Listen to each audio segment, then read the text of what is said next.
Dana. I'm of Los Angeles Environmental Initiatives Division Manager.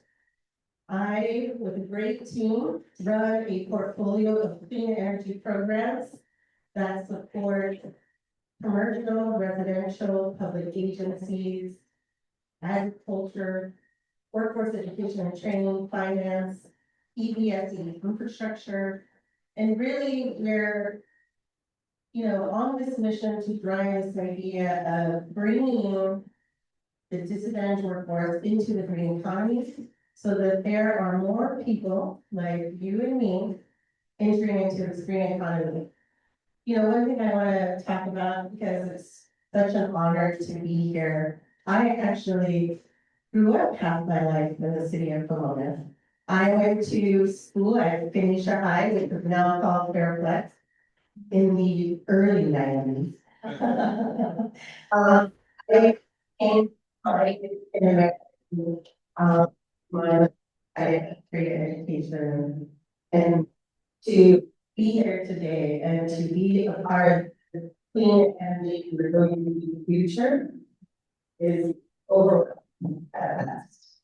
And my hope is how do we continue to have more regional work where we're connecting programs that you all serve, education that you provide, so that we get that direct connection. All the way down to the middle school, high school, young adult, at-risk youth, all adults, reentering citizens, the opportunity to be here one day. It's not me, it's everybody. So really excited today's panel speakers to talk about things that they've been working on and the opportunities. So I'm going to pass it over to Tessa. Thank you so much.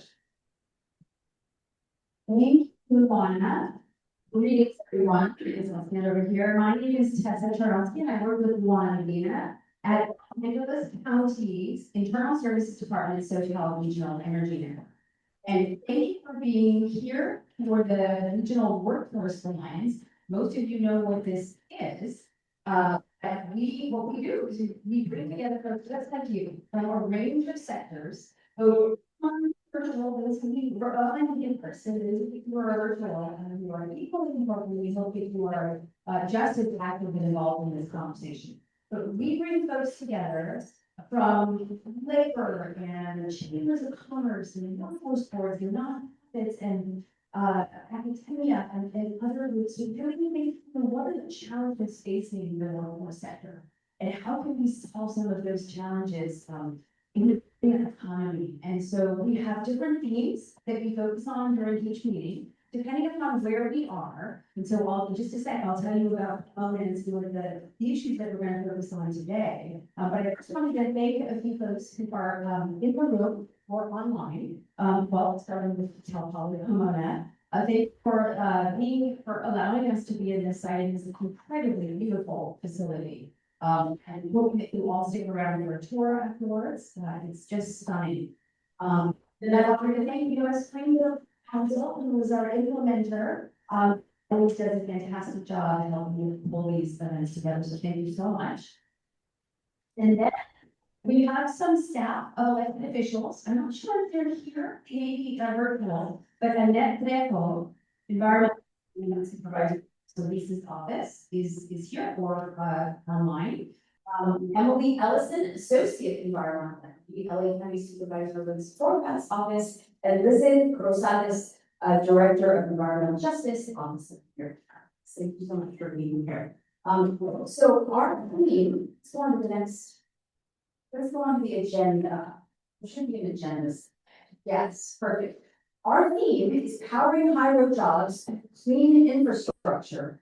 So why are we focused on logistics corridors and manufacturing sites and warehouses and distribution centers? We're focusing on that today because these are some of the most polluted areas in the state.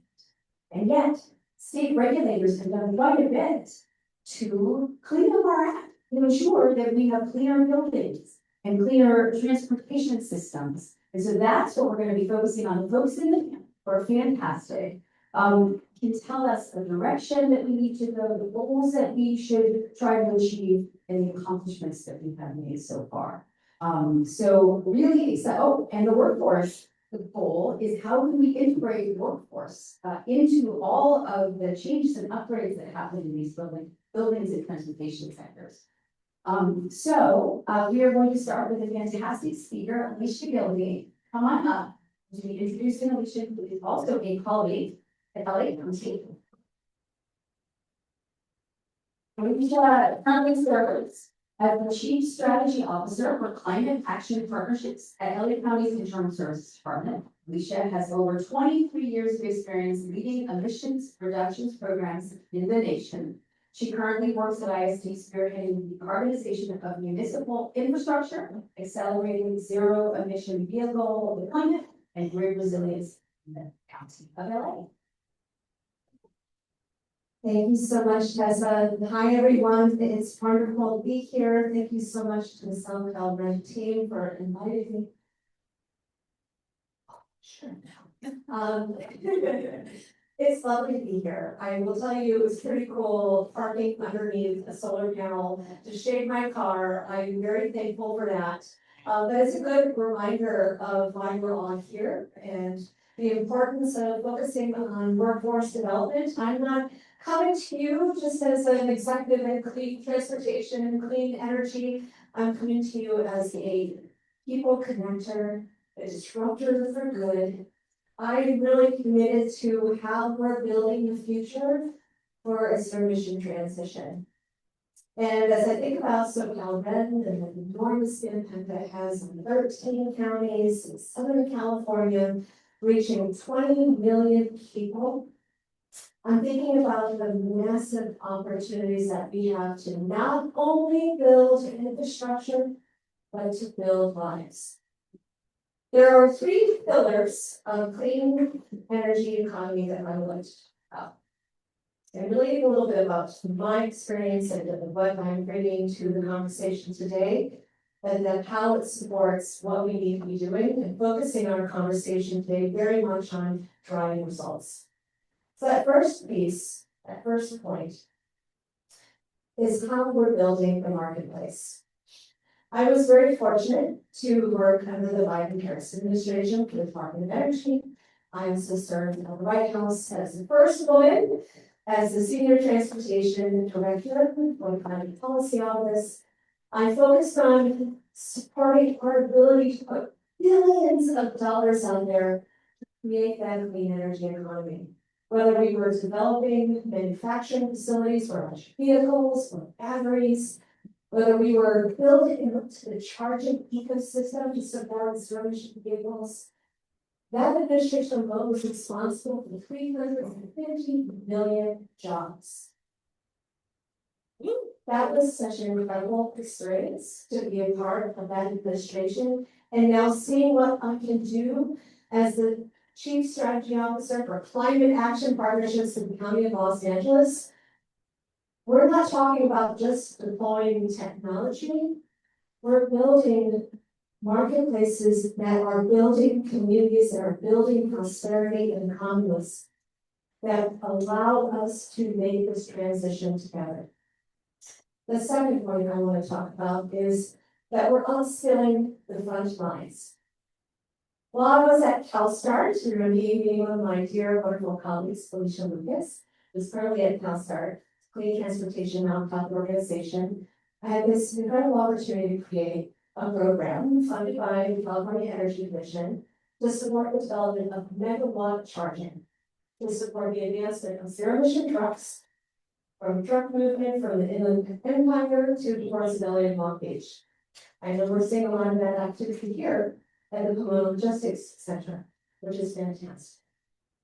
That was an incredible opportunity to not only advance technology, but to work with local communities on developing the workforce to make sure that the jobs that we are creating stay in the communities in which we're advancing the technology. So as we're thinking about upskilling our workforce and empowering those communities, it's very much about how you're making it accessible to everyone you're bringing the infrastructure to. How are we empowering that workforce or creating jobs locally that can sustain that transition that we want to see for a clean energy economy. The third point I'm going to talk about is really important, and I think resonates with all of us here.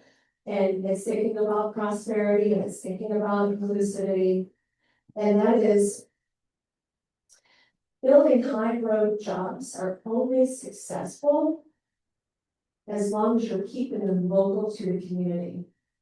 So how are we thinking about the engagement, the inclusiveness in terms of reaching our disadvantaged communities, our tribal communities, making sure that they are at the table and supporting this clean transition that's going to benefit their lives and benefit all of us. So when I think about our call to action and our road to 2045, the County of Los Angeles, our goal is by 2045 to have 100% clean electricity. In my role, the county, which has been so awesome, I'm going to be working on advancing the zero emission transportation fleet. We have 40 departments in the County of Los Angeles, and we serve 10 million people. We have around 4,500 buildings. My role is responsible to decarbonize our buildings and our municipal fleets. And right now, working with our fleet departments to help them plan their deployment. Everybody is at a different place. So you have to meet people where they are while you're working on this transition and help them have access to the resources and education, the training, so that they are successful as well. And I'm really taking that to heart as I'm meeting with like the sheriff's department, who in the beginning have been a little bit like, no, we have a lot of black and whites and we're not ready to electrify those yet. But slowly but surely, they've been opening up their eyes and have been listening to their concerns and helping them to address their concerns. And sure enough, they're ready to make some commitments to deploying service vehicles, so it takes time. But today's call to action, as we're all leading toward this 2045 goal, is first, let's make sure that we're co-designing for every zip code. We need to break down silos between engineering and community. We need to lead with radical inclusion to ensure that high road jobs stay in the neighborhoods that are hosting the infrastructure. Second, we want to scale earn and learn models, expand stipends and apprenticeships that remove barriers. We must ensure our workforce doesn't have to choose between paychecks and progress. The last point here is we need to architect a unified ecosystem, align the climate goals with community prosperity.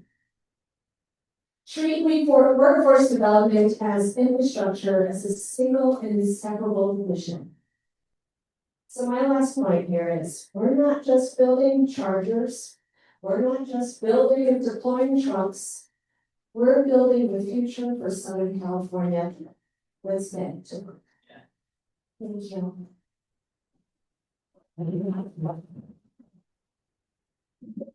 We can have questions, a few questions. Anybody has any? I can ask a question if nobody has one. No? All right. My question is when counties and municipalities want to reach a goal of 2045 full decarbonization, how would we manage that with limited resources? That's a tough question to answer. I love that question. That's what I'm working on. Let me tell you, it's not easy. It's not falling apart. What's really great is we are developing really effective roadmaps and studies to help give us guidance on what steps we need to take to succeed. We are currently in a budget constrained world at the county, which is forcing us to think outside the box. And this is where I'm successful. It's about developing public-private partnerships. So yes, where we can lean in on public investment and incentives to help us deploy clean technologies, to help us decarb some of our building conditions. But we also need to think about how we're engaging with communities and the private sector to help us cover the costs for that transition.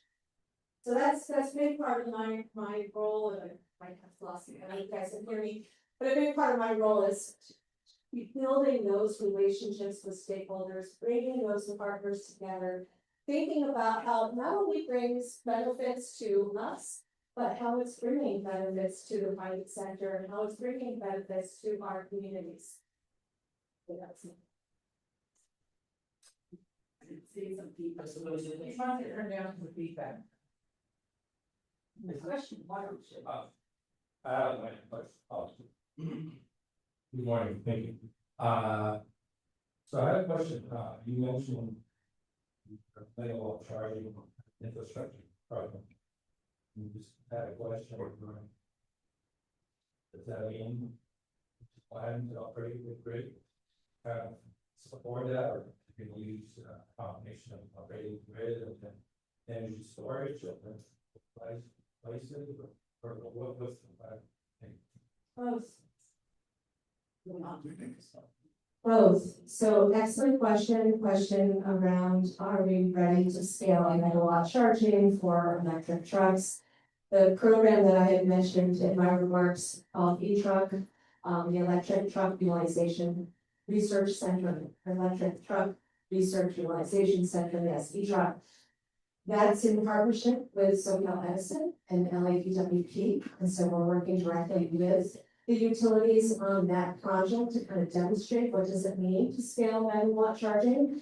But nonetheless, we have a number of technology providers and solution providers that are working on bringing megawatt charging to their locations, seeing that we are seeing this emergence of medium and heavy duty electric transportation, and we realize that we're not going to be able to scale overnight. We're not going to be able to bring the power that's needed to support megawatt charging initially overnight. So yes, we need to be working with our utilities.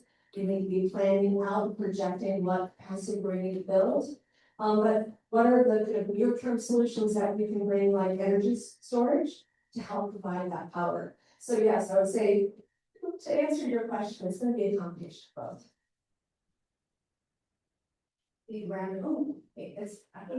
That's okay, I can save it for another time. Well, she's not going away. Okay. All right, let's actually move, thank you so much. Let's bring our marvelous panelists up.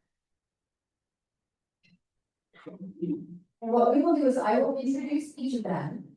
And each of them will have a short presentation. And then we will move on till we hit all four. And then I will have a series of questions for them. And then to all of you. Oh,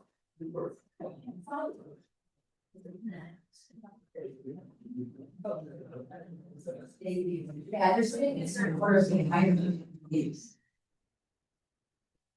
So thank you so much. I'm going to start with introducing Tori Shepherd. And I have a very brief summary here. The full bio is on the screen, as you can see. Tori Shepherd is the Director of Sustainability at Prologis.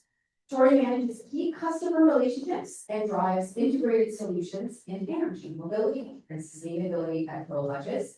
She specializes in delivering high-impact decarbonization infrastructure, including solar, battery storage, EV charging, and on-premise power.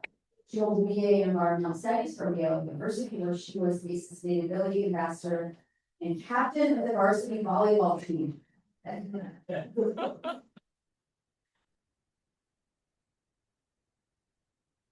can you hear me? It's not often that my volleyball track record is drawn into my bio, so I love that.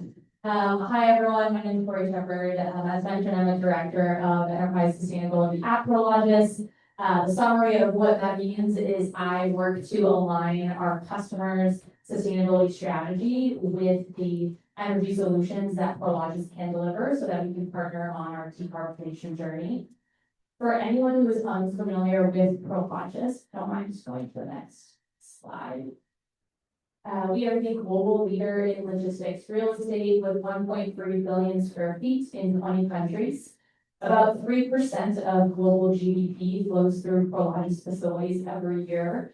Just to put that scale into perspective, that means that in a typical American home, about 1 in 3 things in your home have likely moved through one of our facilities. So clearly major players in terms of global trade and logistics. We're also the largest global REIT in the world. But we really see our role as extending well beyond just the landlord. We have over 150 energy experts focused on deploying rooftop solar, storage, EV charging infrastructure, and on-premise power solutions. We have the goal to build the largest distributed energy network within also the largest global real estate portfolio. We're well on our way to that goal. It's just 4 years since we officially launched our energy solutions business. We've surpassed 1.1 gigawatts of installed solar and storage, and that's only leveraging about 8% of our rooftop space. So clearly a huge runway in terms of growth for us. And if you go to the next slide, we really pride ourselves in being ahead of what's next. We have been building sustainable logistics facilities for decades, but in the past couple of years, we really formalized what that means for us. So what you see here is what we like to call the warehouse of the future. We have a checklist of over 100 criteria for all of our new developments, but some of the sustainability components within that are specifying low carbon materials, so low carbon concrete is required at all of our facilities. We're piloting things like all timber buildings. We require white TPO for all of our roofs to ensure that more of the sunlight is reflected back into the atmosphere and helping mitigate heat island effects. We're also piloting more reflective asphalts to do the same thing. We require, based off of the total square footage of our new developments, that there's a correlated number of EV chargers for passenger vehicles that we're required to install. And on top of that, we're future-proofing all of our facilities. So we're making sure they are EV ready and solar ready, regardless of what market that property is located in. Say we have a tenant who moves into the building, and on day one, they tell us we have a bunch of large trucks that we want to charge on site. We are actually oversizing the switchgear when we're building the property. We're oversizing the electrical room. We're laying longer than required conduit lines, so that we don't need to have a costly retrofit and pull up the cement when a new client moves in. Rather, we can immediately hit the ground running with solutions like solar and EV charging. Our clients are looking for that. In terms of, sorry, I'll wrap it up, operations, we also look at installing LED lighting at all of our facilities, high efficiency HVAC systems, energy and water metering kits, so that we have an accurate tracker on how much energy and water we're using. And then in addition to energy efficiency and reducing consumption at our properties, we're electrifying them, both the property and surrounding fleet. And then lastly, pairing electrification with clean power. So that's where our rooftop solar team comes in, our battery storage team, and we now also offer backup power and on-premise solutions. So really for us, the warehouse of the future is one that can enable automation, electrification, growth, while still reducing emissions for our clients.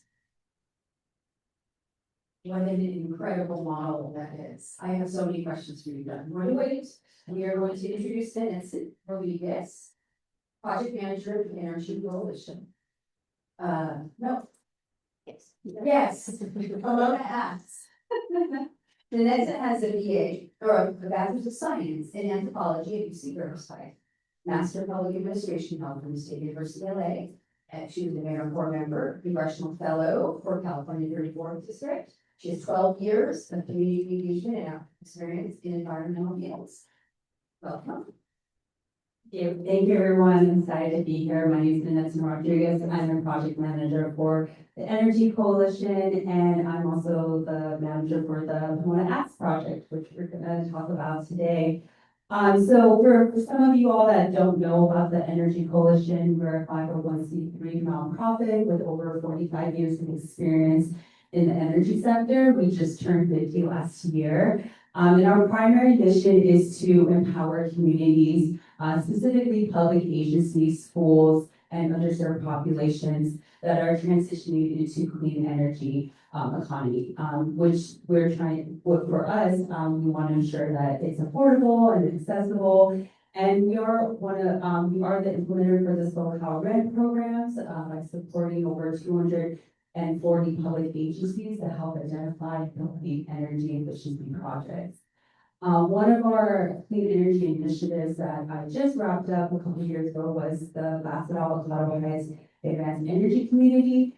And that project was located in the unincorporated area of Avocado Heights, Bassett Avocado Heights. And in that community, or in that project, which was funded through the CEC, we were a team of local nonprofits, community organizations, energy technology leaders to bring together clean energy resources and amenities to the residents in this community.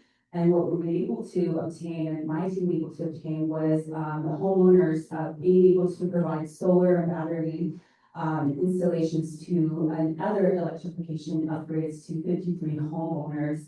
And that includes also 46 homes with solar and 45 with battery. So that was a real big accomplishment for us recently. Next slide.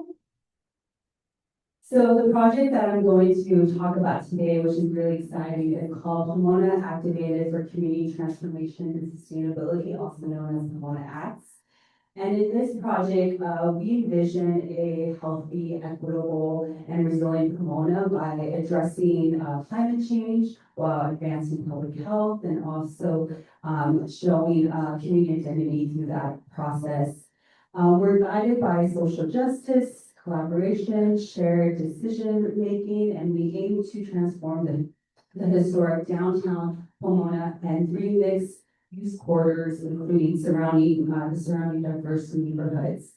And so we started in 2019. We were a group of local CEOs, elected leaders, and also community leaders, where we envisioned a project like Pomona Acts, where we brought in clean energy resources and also job readiness for folks. We are, like I mentioned, a collaboration of not only community-based organizations, but local public agencies, and we're funded through the California Strategic Growth Council through the Transformative Climate Communities Grant. We are in our second year of implementation, and we had gotten 22 million in through this TCC grant, and another 10 million through local and other state sources.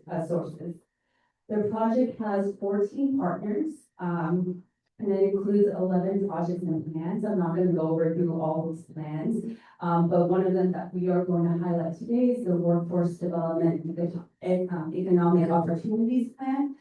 And these partners consist of community-based organizations and, like I mentioned, local agencies. And the partners within these projects or that are leading these projects, they actually live and work in the community. So everything is from people that are a part of this project are within the community itself. So that's a really great thing for this project to have. Our project area, it does not cover the entire city of Pomona, unfortunately, but it does cover the more downtown area. So it goes all the way north of Bonita Avenue, all the way south to 9th Street. And we just recently had 2 public meetings, which were very successful. Our first public meeting got over 100 folks attending, and then our second one, which was this past month, was over 130 people attended. So we were really happy with that amount of people that are coming to our public meetings to learn about Pomona Acts and learn how they can get involved.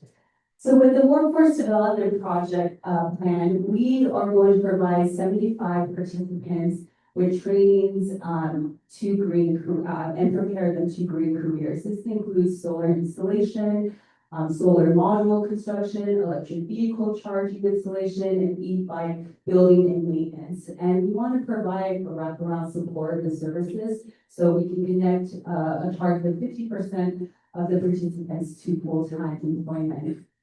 And so part of the ways that part of this program is to enroll and train up to 40 individuals in solar installation, 20 in solar production, 10 in PV installation, and 5 in bike maintenance. And this also includes training in occupational safety and health administration trainings and hands-on solar installation experience.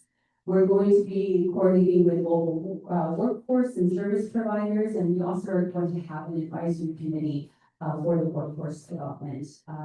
And so this is a lot of working closely with the residents, working closely with the local service providers and CBOs to ensure that this type of program is giving the resources that are needed for the residents and to provide them that pathway to a good career.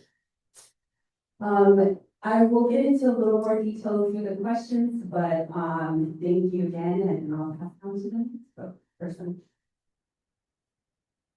Wow, what an incredible way to transform the portion of Pomona where you're working, and maybe the folks who are trained for Prologis buildings.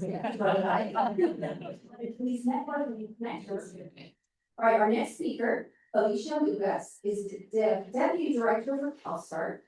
Alicia is a geospatial expert and Deputy Director at CalSTART, where she leads large-scale infrastructure mapping and the development of flagship digital tools, including the Energize platform, the nation's first zero-emission vehicle or ZEV infrastructure incentive program. With over 15 years of experience in transportation, utilities, and conservation, Alicia has worked at universities of Mexico and Miami, where she has spearheaded landmark mapping initiatives from modeling sea level rise to developing the nation's first comprehensive park. Okay, let's meet. So, hi everyone, good afternoon. Alicia Lucas, I'm the Deputy Director for Tribal Affairs at CalSTART. CalSTART has actually been around for quite some time. We've been around for more than 30 years. And when I first joined back in 2020 before the pandemic, we had about 50 people. And we have now since grown to over 200 staff. And because of that, we really had to evolve and diversify our portfolio of offerings, while also diversifying geographically for the larger impacts. And that's really where right now my tribal work came about. So we are now leading efforts across multiple states outside of California, including Washington, New York, Delaware, Massachusetts, Arizona, and many others. And really within those states, our work spans a few sectors. So think about light duty trucks, or light duty vehicles, trucks, buses, infrastructure, and innovative mobility. And really because our work is so unique, whenever I get asked, so you're a transportation company, what does that mean? What do you all do? I really just like to highlight the 5 pillars that I consider the gorilla glue, not the Elmer's glue, I won't put all together, to really help accelerate clean transportation. So I'm not going to necessarily go in order, but I'd like you all to think about this a little bit linearly, with the first one being demonstration and development of new clean transportation technologies. So in our 30-year history, we have worked with city governments, states, national labs, and engineering firms to demonstrate these new technologies in somewhat a controlled setting.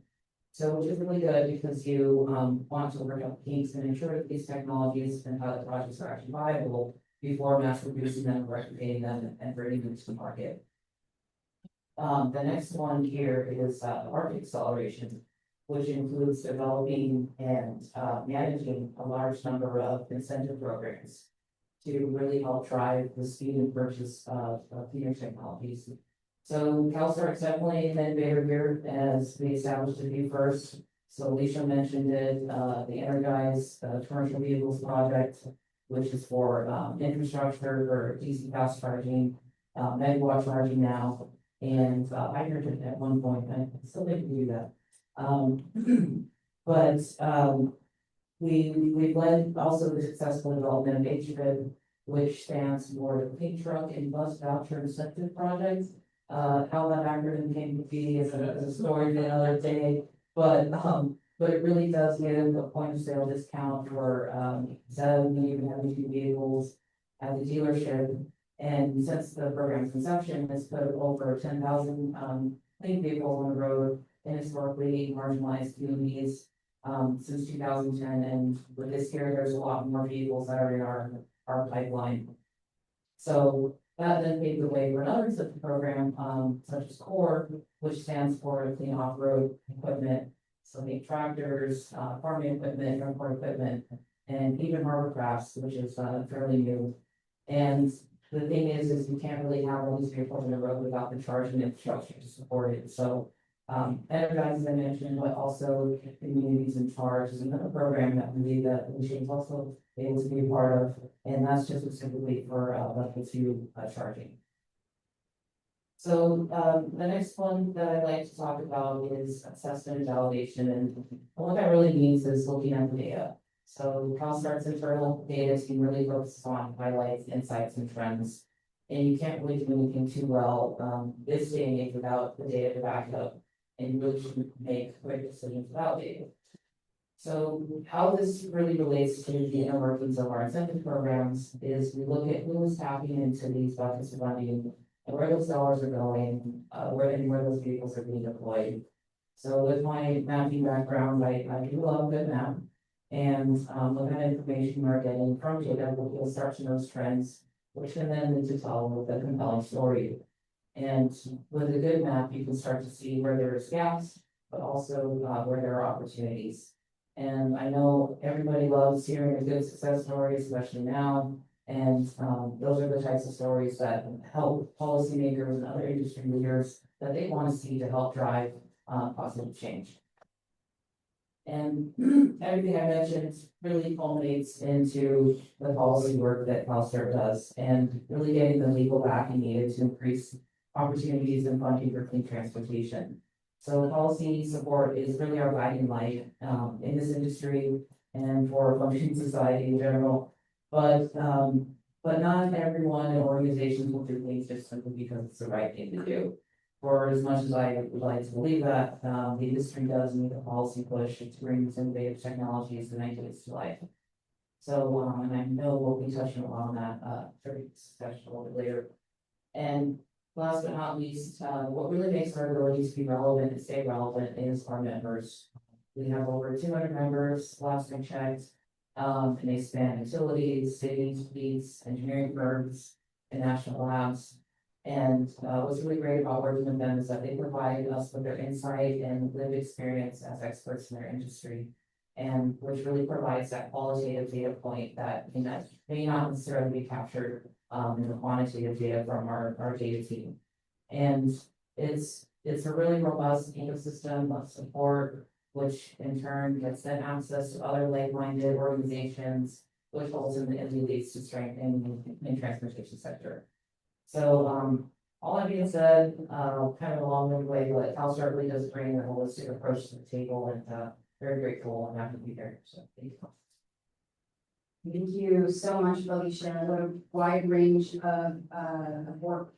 Sorry, just looking forward to diving in more deeply soon. Eddie Santosa, Sustainability and Resilience Practice Lead, North America West Persons. I didn't hear brief bio here, it's much longer. Yeah, so I honed in on your work as a professor at Eddie Santosa, among other things, teaches environmental control as an adjunct lecturer in the architecture school at California State Polytechnic University of Pomona.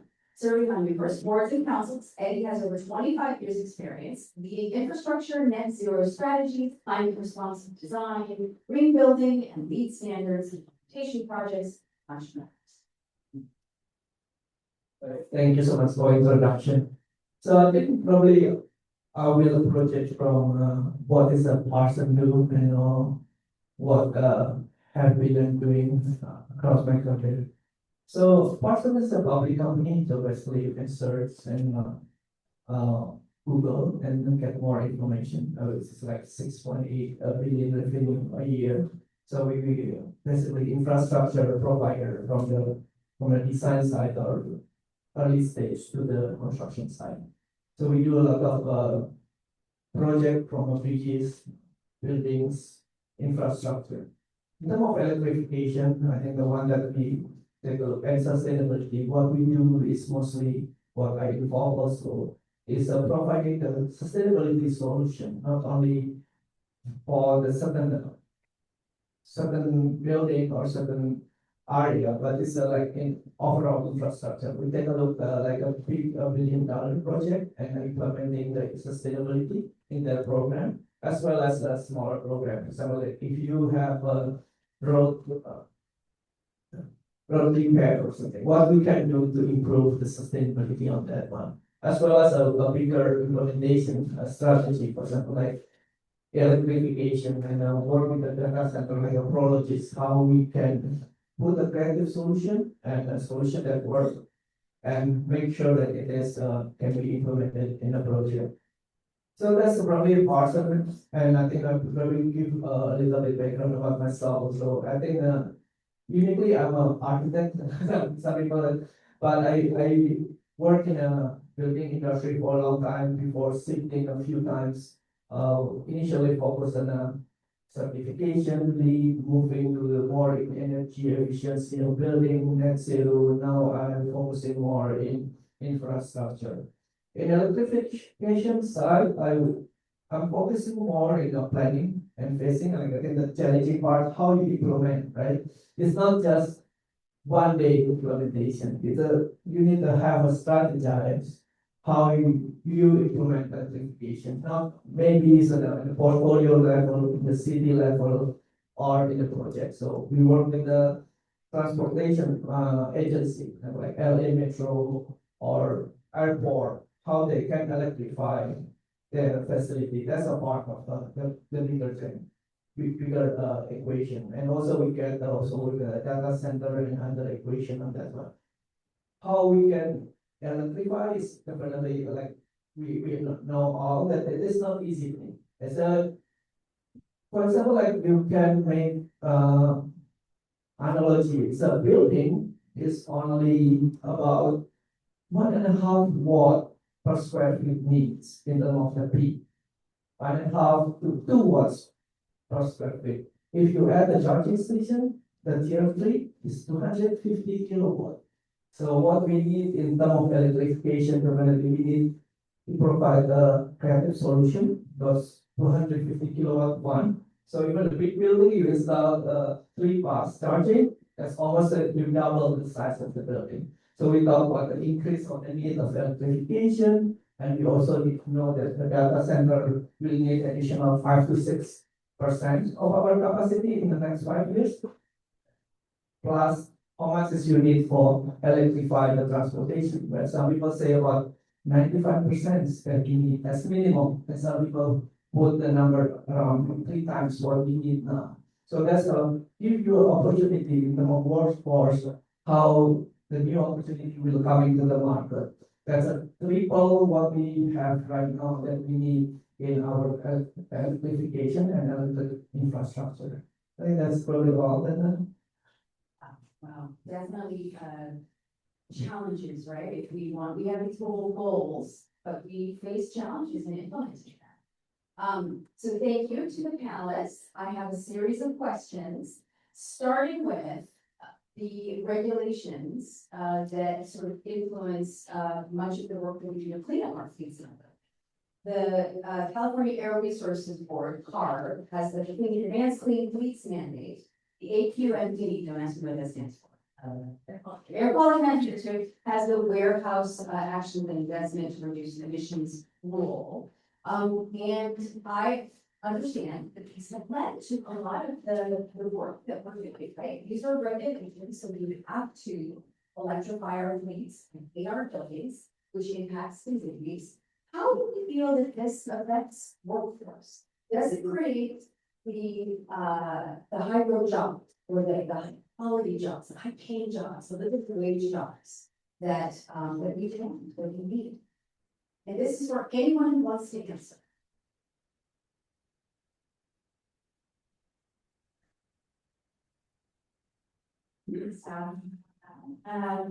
I think from Alexis's perspective, in terms of where we see the industry heading, it's kind of a mix of the carrot and the stick. And I think across the board, our clients are on very different sustainability journeys. Some of them are really ambitious and have net zero targets of 2030, 2040.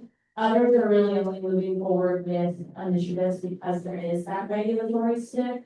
So for us, it's really helpful to be able to say, like, for instance, with Ware in California, if one of our clients is facing fees because of Ware, we can come to them with a carrot and say, actually, if you install some EV chargers, you can bring down your fees and then also have all these great amenities for your employees. So I think for us, a lot of the regulatory policies and just criteria in regions across the US have been a great impetus for moving forward with sustainability, particularly with some of the pullback on federal incentives, which for a while were really boosting up the industry.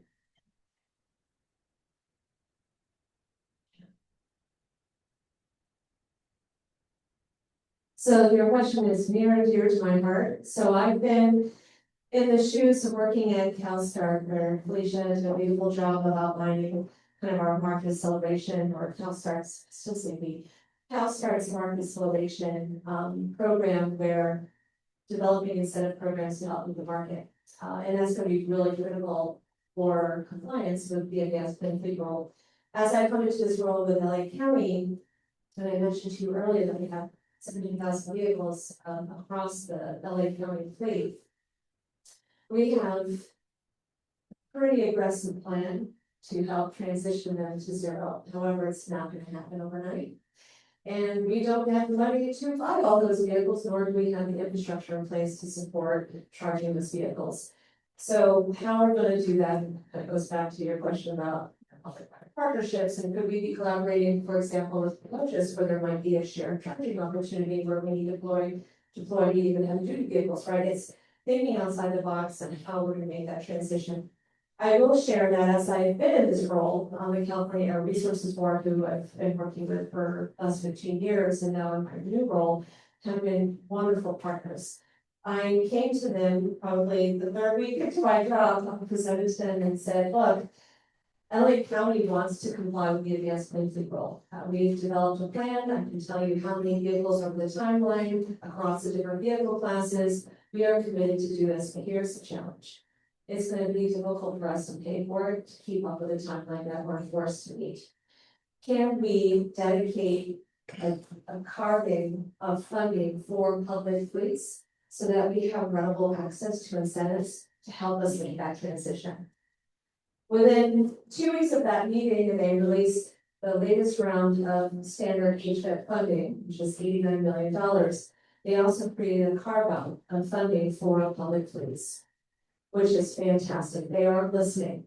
And they, of course, want the advanced clean fleet rule to be successful, because right now it's all public agencies that are responsible for meeting that compliance. And so I'm going to work really, really hard with all of our fleets, and like I communicated earlier, all of our fleets are in different places, but that's okay. That's why we work together, we come together, we problem solve together, we work with our state agency partners, we work with the private sector to look at how we might be innovative and maybe taking advantage of charge as a service or EV as a service models to help us meet that compliance.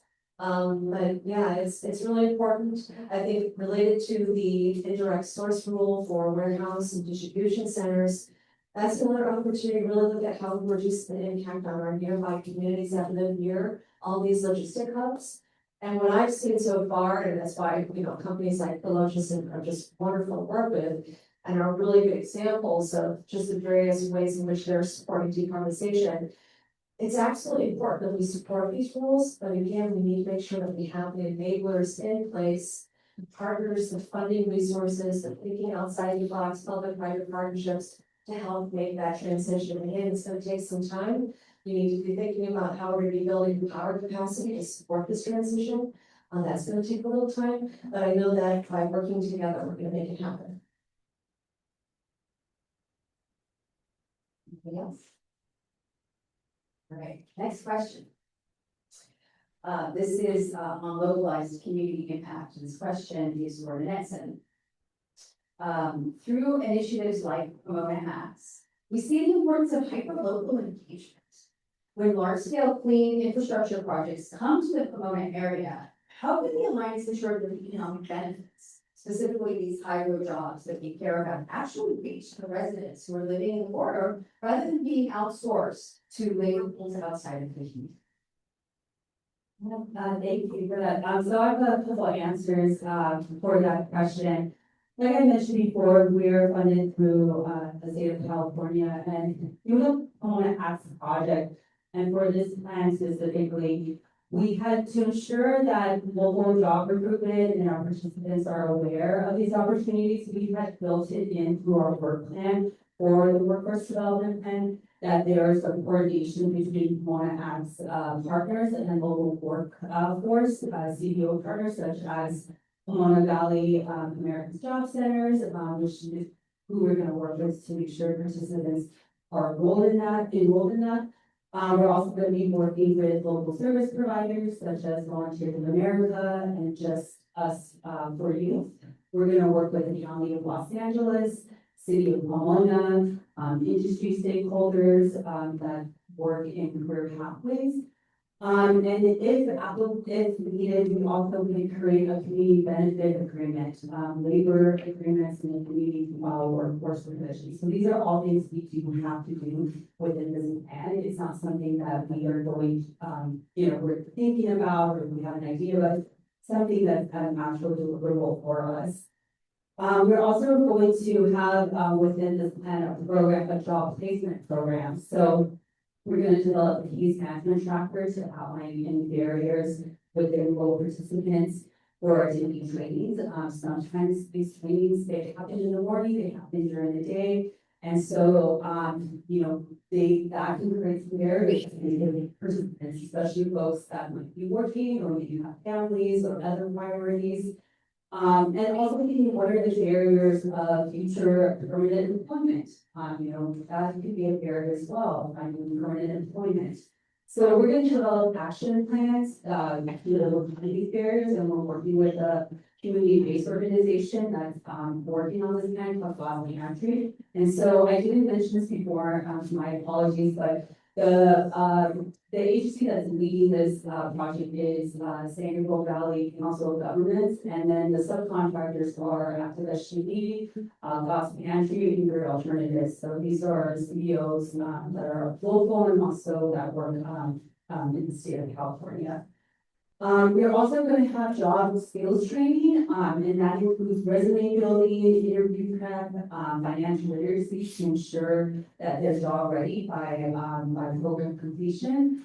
We're going to also provide direct contact information and FAQs regarding post-employment support.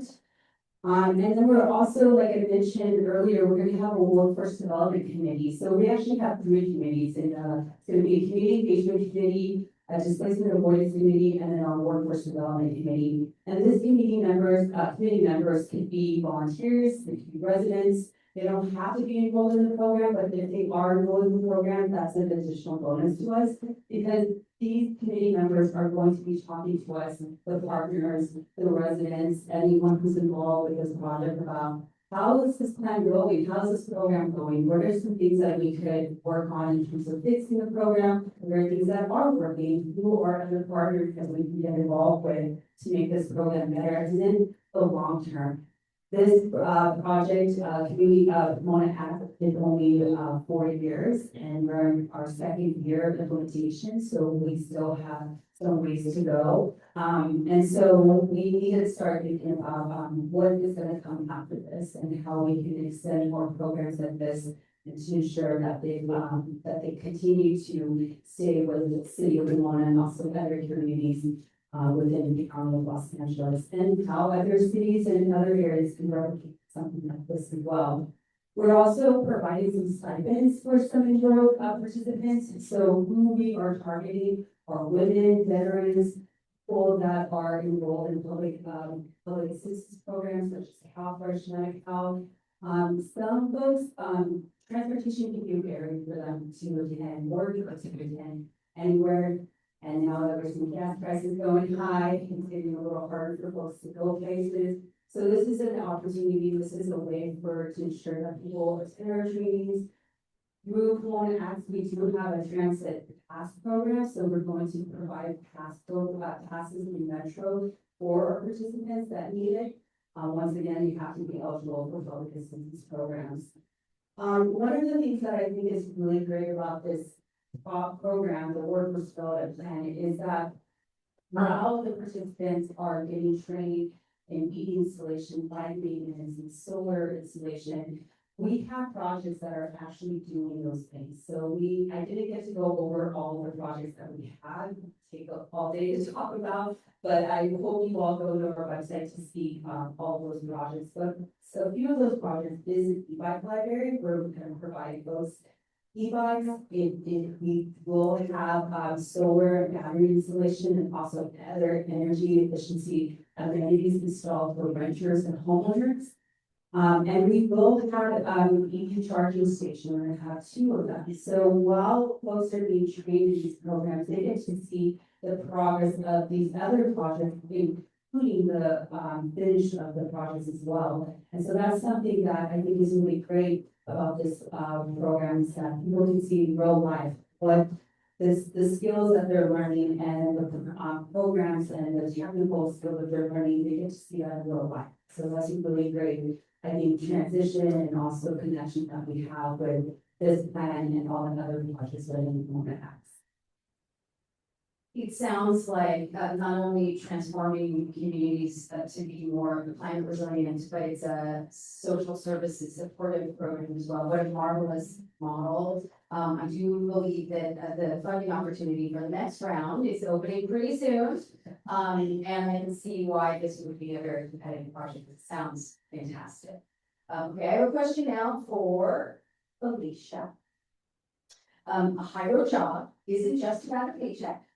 It's about career longevity, equity, and worker voice. With CalStar's focus on zero emission transport and LA County's climate mandates, what specific certifications or technical training pathways should we be prioritizing today to ensure the local Pomona workforce is qualified for the high-paying clean and green maintenance and infrastructure roles created by the electrification of the logistics corridor?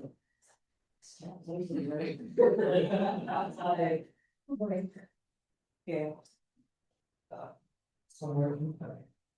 All right, so yes, I guess to give a little bit of backdrop too, and I think everybody living here in California does know that the state is almost has 40 million people, and we've moved to the county of Los Angeles, you're gonna have 10 million people, and then Los Angeles County is not only diverse, but it's also really dense, and with that high concentration of people, which can actually lead to a lot of opportunity in terms of workforce training and development across Southern California.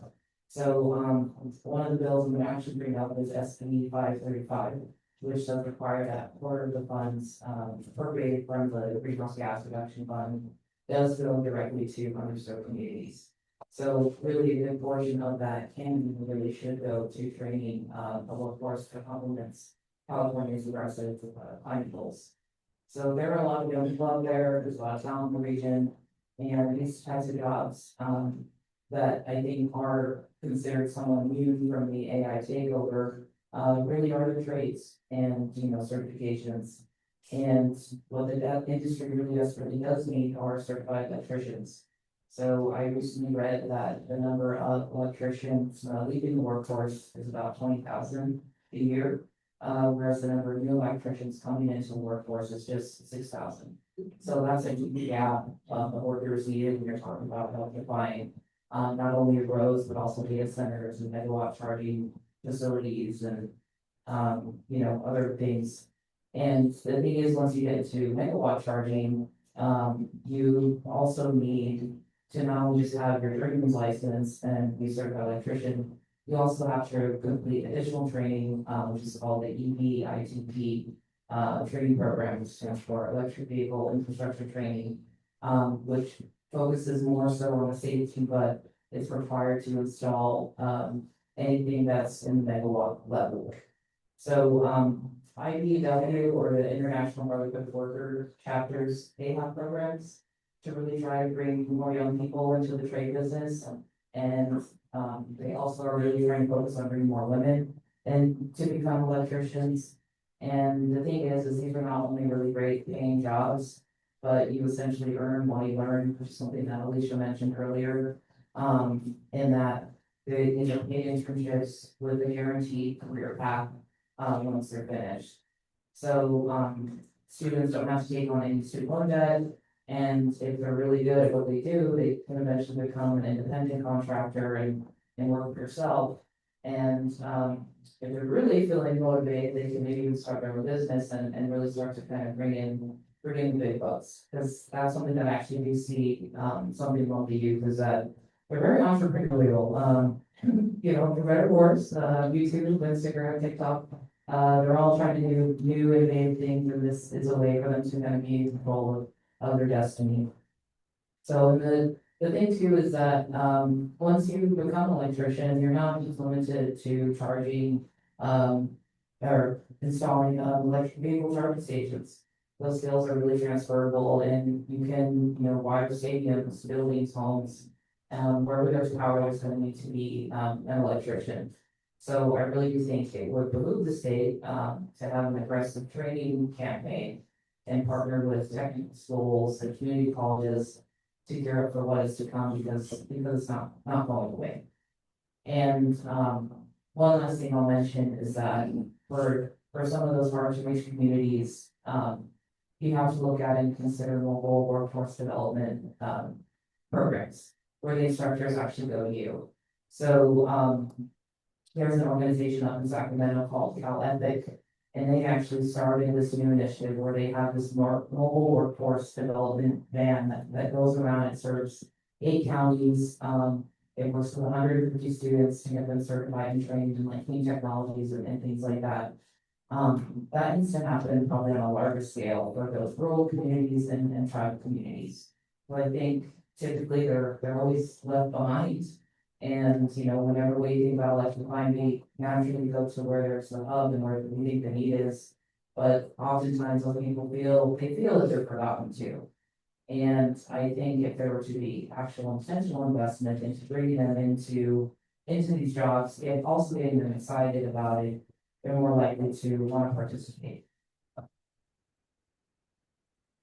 What a fascinating idea, the mobile training center. Oh, you want- I wanted to add that we're actually going to have a mobility hub through Grid Alternatives. It just, I think, got one last year, and we're going to be going to the community through that mobility hub to train, the participants and also to show them what the training's about. But that actually has what you were mentioning, those kind of components, and I do agree that, like I mentioned before, transportation can be a barrier for folks.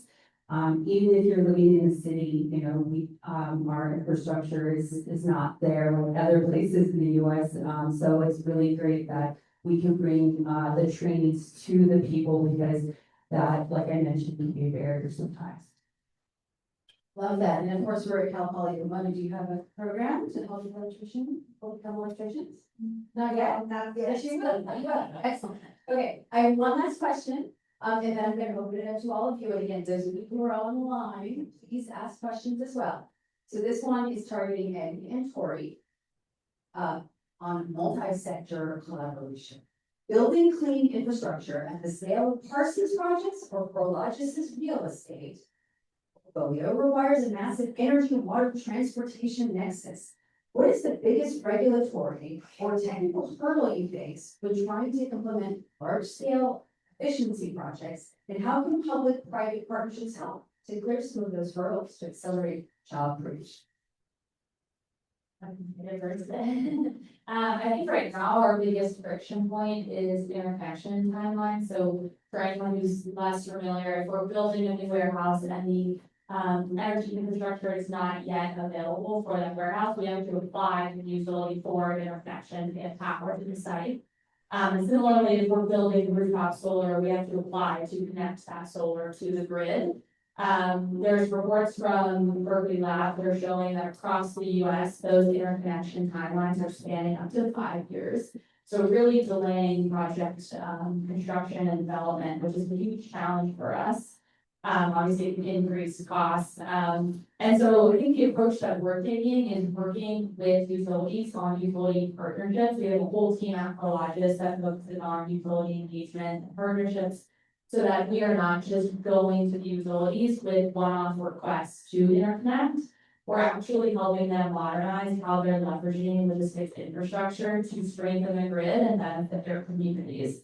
So one example of that, when you look at our solar developments, we have behind the meter solutions, which is where the tenants inside one of our developments would actually be getting the energy directly. But we also have front of the meter solutions where we're sending power to the utility and they're often using that for things like community solar, which is cleaning their grid and offering, in some cases, discounts to disadvantaged communities. So one great example of that in California is our work with the Clean Power Alliance. So we have 11 sites that are contributing 11 megawatts of power to the grid. That's enough energy to power 3,000 homes.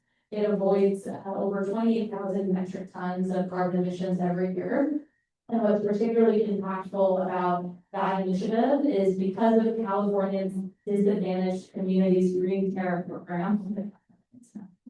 100% of that clean power is going to disadvantaged communities. And low-income qualified households can sign up for a 20% discount on their energy bills by signing up for that community solar program. So we kind of see things like that as a win-win-win, where Prologis were able to monetize our rooftops while contributing to the community. The utility is able to strengthen the grid and get more clean power on the grid. And the communities who need help the most are getting not only reduced cost of energy, but cleaner energy, which, as mentioned earlier, we're trying to create development which is not making their communities dirtier, dirtier air, dirtier grids. We're actually improving the communities where they're located. So we've had really great progress on that with our partners across the US. We have similar programs in Chicago with ConEd, where 30 of our properties are contributing 80 megawatts to the grid. In New Jersey, we have a similar program. And in all three of those scenarios, there is an opportunity for disadvantaged communities to sign up for that community solar program out of reduced fee. In New Jersey, they've even gone even further and said if you work in one of the warehouses that is contributing to the community solar program, the employees at that site can sign up for the community solar at a reduced fee as well. So it's a really great initiative, and we're really looking to partner with more utilities across the US and things like this to increase access to renewables, but also kind of manage some of the load that's increasing across the grid. I think that from a point of view, is probably similar. Another issue that we facing is the availability of the electricity. Right? That's the big issue when you do electrification. You need more power. So that's a big issue when we do electrification. We already mentioned how we deploy more EV charging, what is capability of the transformer and all the grid infrastructure. But also there's sometimes an opportunity for us to see more holistic view in terms of the solution that we can provide to maybe campus or portfolio or city even level. I think for example when we work, I work in a project in decarbonization or electrification of the project. We take a look at the building usage and we do electrification of the building. And we initially the electrical engineer said that you will need more meter transformer actually. But by doing a decarbonization, aligning with the existing program of upgrading the building, you need to upgrade the building, right? At a certain time, the lifespan of your mechanical and electrical will need to be replaced. So we try to align on that one and make an upgrade in the building. Actually, we can reduce the peak load of the building about 50%, which is significant. Probably not enough to deploy 10 EV charging station, but at least you can offset the needs of the additional power to the site by reducing the energy usage in the building. So that's another thing that we sometimes forget, that before we add more, we probably want to see what we can do in an existing facility and how we can align it with probably like typical programs that they have, upgrading their system and everything. So the process of from the cost point of view also, it will be not that high. I mean, like if you staging it that way, it gives opportunity for the building owner or the facility owner to implement it better. Because that's the most challenging thing that I will see. It's not only now, but next 5, 10 years, that's probably still the challenging things. We hear about SMR, right? It's the reactor, small medium reactor, no, but we haven't seen any implementation. I think there's one that they already under construction, but that one, we will not see that one really really quick also.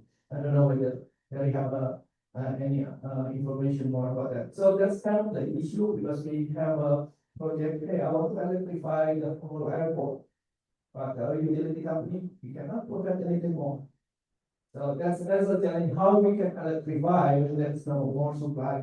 So the creative solution and idea must be implemented. So looking at the whole solution in the like the availability of capital, the availability of energy, also the impact on the community, what we can do in that one. Can we deploy, for example, like solar community, right? That's the issue.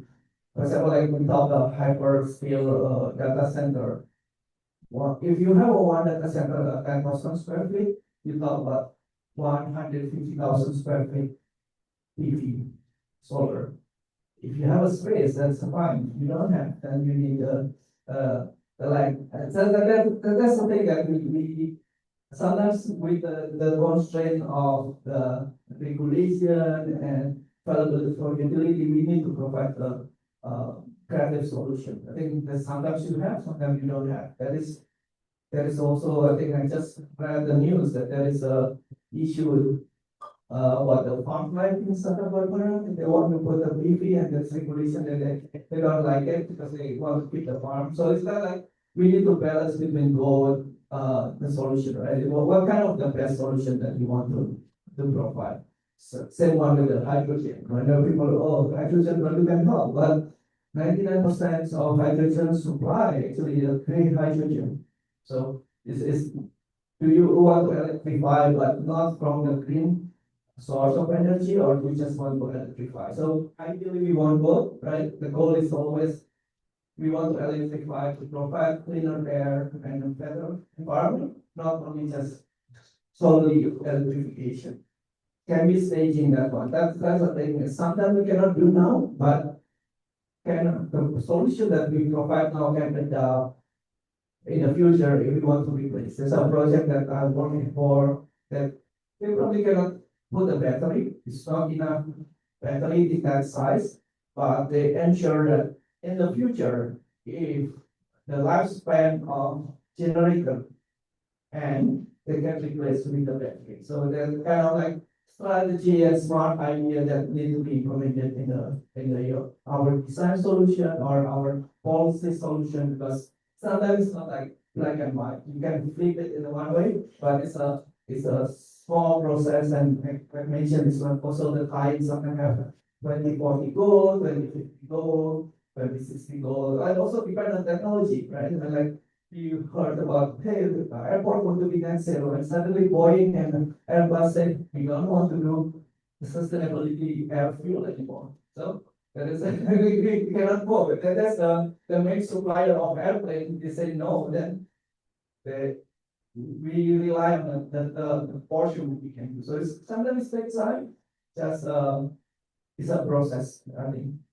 Yeah, I would just add quickly to that, I totally agree that as you're electrifying more buildings and more cars, as buildings are becoming more automated and as more data centers are coming online, there's so much stress on the grid and there's a lack of power. And it's causing a lot of challenges for a variety of reasons, but I think one of the ways to kind of tag after your question as well, with those public-private partnerships, I mentioned our kind of relationships with utilities. What's been really helpful, I think, for us is working with utilities who come to us and they say, we need help managing the load on the grid. Can we offer you some incentives at your property to reduce your energy consumption and then free up capacity? So things like incentives for installing LED lighting or additional solar panels, but then also kind of bringing in those incentives at the state and federal level are incredibly helpful so that we could free up more capacity while also kind of bringing down our emissions and making each building individually,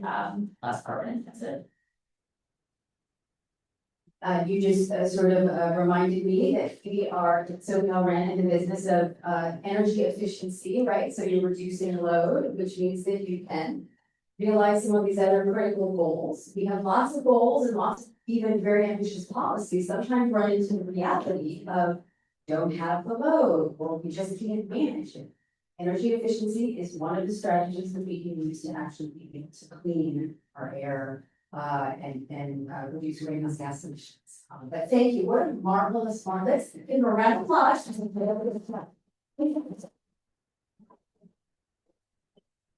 Okay, so raise your hand and I will give you the mic. And if you could say your name and where you're from, please. Yes, hi, I'm Tess. I'm with the Energy Coalition as well. This is a well-rounded panel, so thank you all so much. The Energy Coalition, I'm working on some projects that are education and workforce development to try to create this pipeline between primary and secondary school directly into the workforce. So individuals don't have to go into like a 4-year college trajectory. So with all these kind of regulations and policy goals around the state and nationally, kind of a twofold question.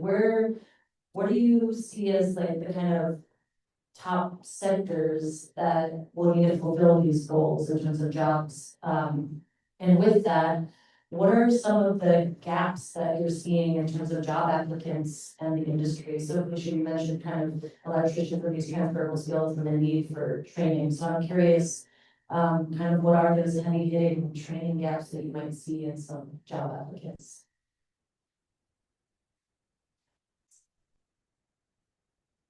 That's to everyone also, whoever wants to answer that. Yeah, so I guess I see more so the gaps are that there just isn't a park or push for the trades. That's probably a bigger gap.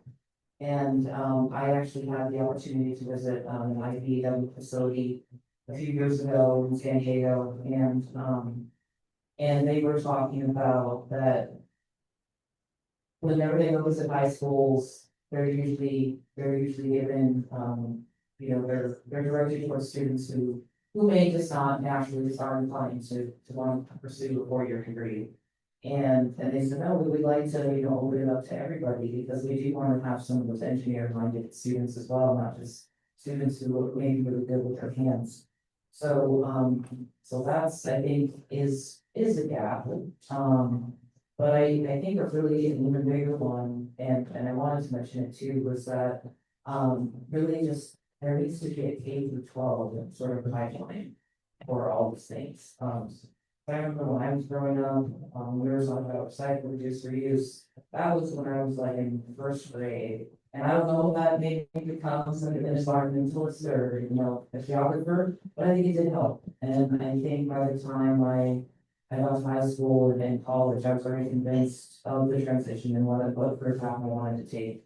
So, so I really think that's something that really should happen because I think if you encourage that stewardship from a young age, you're actually going to get students who want to be involved in these types of career paths. And as I mentioned earlier, I think there's something for everybody out there. Just have to be creative about it and proactive. And honestly, I think a proactive piece is probably going to be the hardest challenge. I want to add, if anyone hasn't seen it, Astra has a number of children's books which are focused on engineering and green power and renewables. So I highly recommend. I bought a bunch of those for my nieces and nephews. So they're cool ones. But another thing I would add, I'm not on our solar execution team, but I do know from working directly with some of our EPCs that are installing solar on our properties.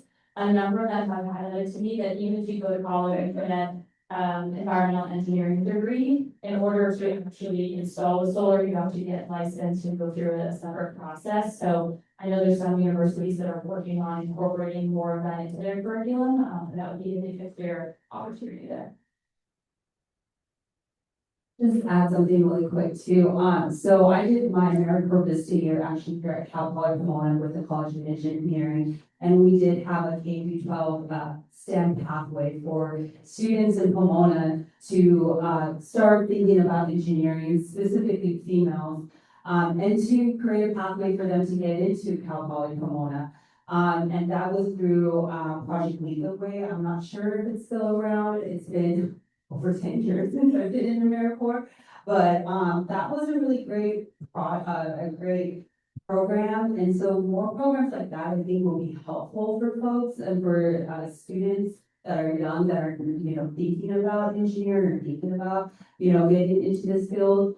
And that was something I saw that was really helpful. And really started, lighting, that idea in students' minds, like, hey, I can be an engineer too, or I can be this lawyer. It didn't help me. I mean, this is why I work here at the Energy Coalition, because of my experience in AmeriCorps. That helped me a lot to think about what I wanted to do in the future. Maybe just a quick additional, I think one time, I think so, almost 16 years ago, I did a partnership with a high school teacher in a corner in the fields. I think he has the only program in California that implemented like energy efficiency program in high school level. So it is visible, it is actually, he teach like energy modeling, which is even for the college level, it's a difficult concept, but he implemented in a high school, and the program until now still available for his high school students. So it's kind of like, I think, partnering with industry, looking what is actually needed from industry and what is concept that possibly implemented if you focus on college or university or K to 12. So looking at that one, I think it's the earliest, the better. And I think nowadays with AI, I think people will learn faster. So everything they just Google it. So how we make sure that they can learn something else than AI, right? And like if the information can be provided by AI, then it's probably the problem if you just not that, because somebody will click one time and get an answer. We need somebody who can provide the answer that AI probably cannot answer it, or how to incorporate the AI information to the better solution. So I think that's a challenging part. I think it's part that I go when I teach in a Catholic one, we take a look on that one also. Actually, I encourage people to use AI, but I ensure rates Simon cannot solve with AI. That's like a twofold equation, and make sure the understanding of how to see the understanding from identification as well. For example, in an architecture student, I tell them like we cannot see the building as an energy consumption, because actually 40 to 60% of your billing for commercial building is the people, not the energy consumption. So even you don't use a building for whole month and you turn on one time, you still pay 40 to 60% of your billing. So that kind of understanding need to be incorporated in the debt service.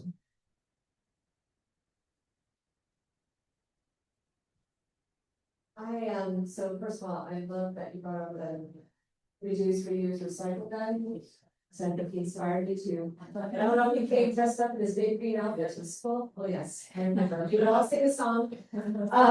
It was really interesting. I was listening on, or I was watching CNBC, and they were commenting on how because the costs of universities are so expensive that we're gonna see Gen Z looking for more trade education than going to university. And I thought that was a really interesting statement. When I was at the Department of Energy, we had really wonderful, so getting to your question on like, what are those energy sectors that we're gonna need jobs in battery development. So we might, right now be kind of cautioned with the current political landscape. But clean energy is the future and it's here to stay. So I will say solar, wind, battery technology development, electric vehicle, manufacturing, all of these jobs are going to be really important in training and upskilling and getting our workforce ready to support that transition is going to be really important. Department of Energy, we had this really wonderful competition called Battery Workforce Challenge. It brought 13 universities around the United States, and a part of that program is that the university had to include a vocational or community college to be a part of that competition.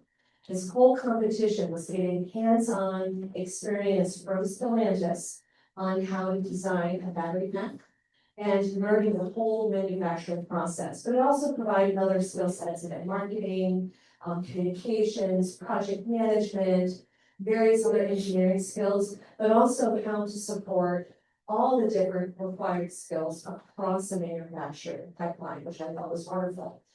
To get to kind of the K-12 experience, what was required of these universities working with their vocational students or their vocational partner was reaching out to the communities to engage with the high schools and middle schools and the elementary to talk about their program and to give certain exercises to teach them about technology and technology advancement. So I think programs like that really need more of. I think also as we're talking about kind of how we're providing that training, I love this idea that ITC, I know, or mostly, anyway, the whole mobile workforce is how we're reaching to hard to reach communities. That's going to be really important. Part of this battery workforce challenges is also building kind of workforce hubs where we know manufacturing is happening for electric vehicles and for batteries, and to provide boots on the ground training and workforce development for the communities that live nearby those manufacturing facilities. One of the biggest challenges there was having access to transportation to that location. So also looking at how we be providing transportation resources to those jobs. So really thinking about the whole holistic approach of supporting workforce development and looking across, making sure it's successful for battery technology as an example. Thank you. Do you have a, Okay. okay, then before we have time, so we'll answer everybody's questions. Mayor Lefty, engineering. This is a question, everyone slightly off topic, but. Any updates on what's happening with bi-directional charging? Electric vehicles can not only load, but also self-connected grid. Or, I forget the name of the other program that used to be taught 10 years ago, which is where you're softening down the consumption of the building, anything like air conditioning, anything that you can control. Not the end response yet. Whatever happened, and then response was like big 10 years ago, whatever happened, just spoke with everything.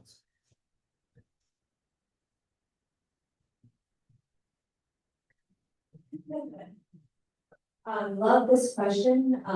So as I come on board and been working with Tessa, who's been just wonderful, I'm going to be leading the development of our LA County's municipal climate action plan, in addition to developing recommendations on how we move forward with decarbonizing our footprint, and meeting all of our buildings and our transportation fleet.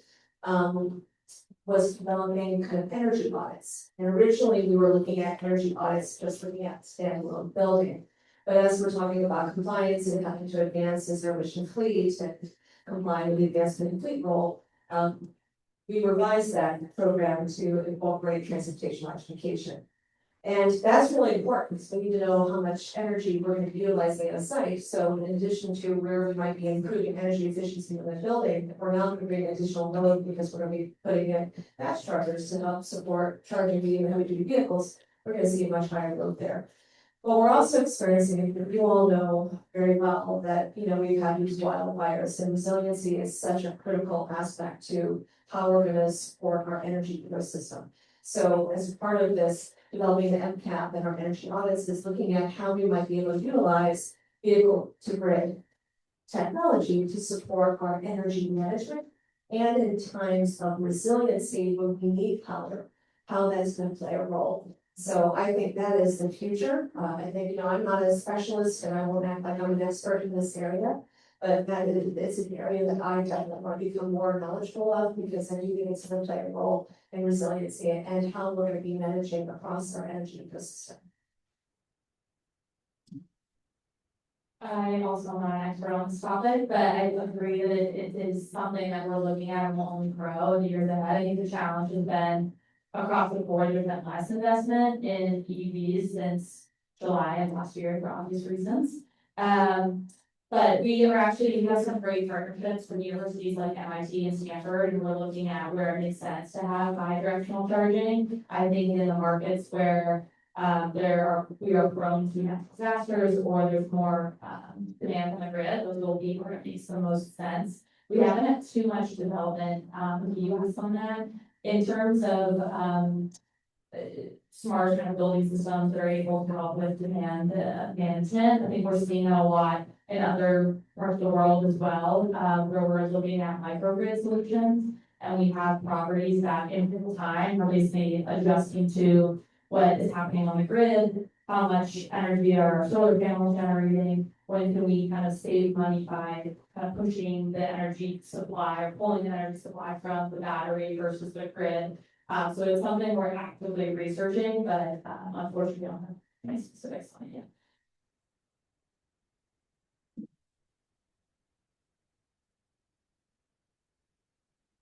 Well, thank you. I want to circle it back to the outreach and the community focus of it. Check this out first. We're from Cal Mesa, we're an academic preparation and outreach program that works across K-12, community college and universities levels. To do the exact outreach you're talking about when it comes to STEM education. So that's why we're forming every summer I do teach a program for our community college university students that have to deal with entrepreneurship based on human-centered design methods for students to create solutions to problems and in their communities or problems that they see. And a lot of those problems we end up dealing with sustainability, environmental issues. So we bring students from across the entire state and we put them through this program, this incubator, and they come up with ideas and things like that. And usually students from other backgrounds. And I'm looking for a location for the program still for this year. So I don't know, this is pretty nice in here, but it's kind of exactly kind of what we're trying to do with young people, right? We're trying to nurture their ideas, nurture their creativity, and really take them to a place where you want to solve something and give them a methodology to do it and give them the place to talk about those ideas and present them. But my question, I guess, is just circling back kind of to communities and to everything all of you are doing in those spaces. I'm wondering, what would you tell a young person?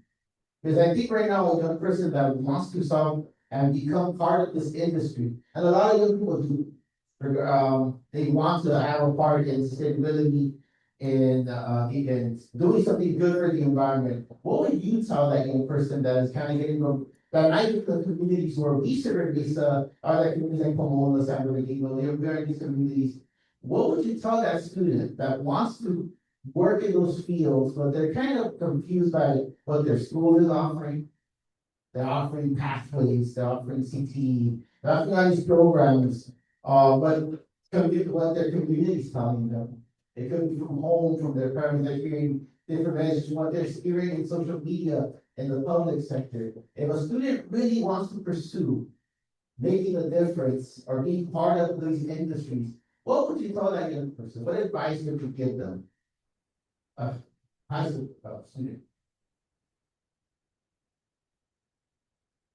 Yeah, that's a really good question. I used to work with youth in my last job, and we had that question a lot actually, because there's a lot of outside noise, what to do with your career, where to make money. I work with students that were from households where, they qualified for public assistance programs. So, or they were going to be the first person in their family to go to college or to get a career that's different from their parents.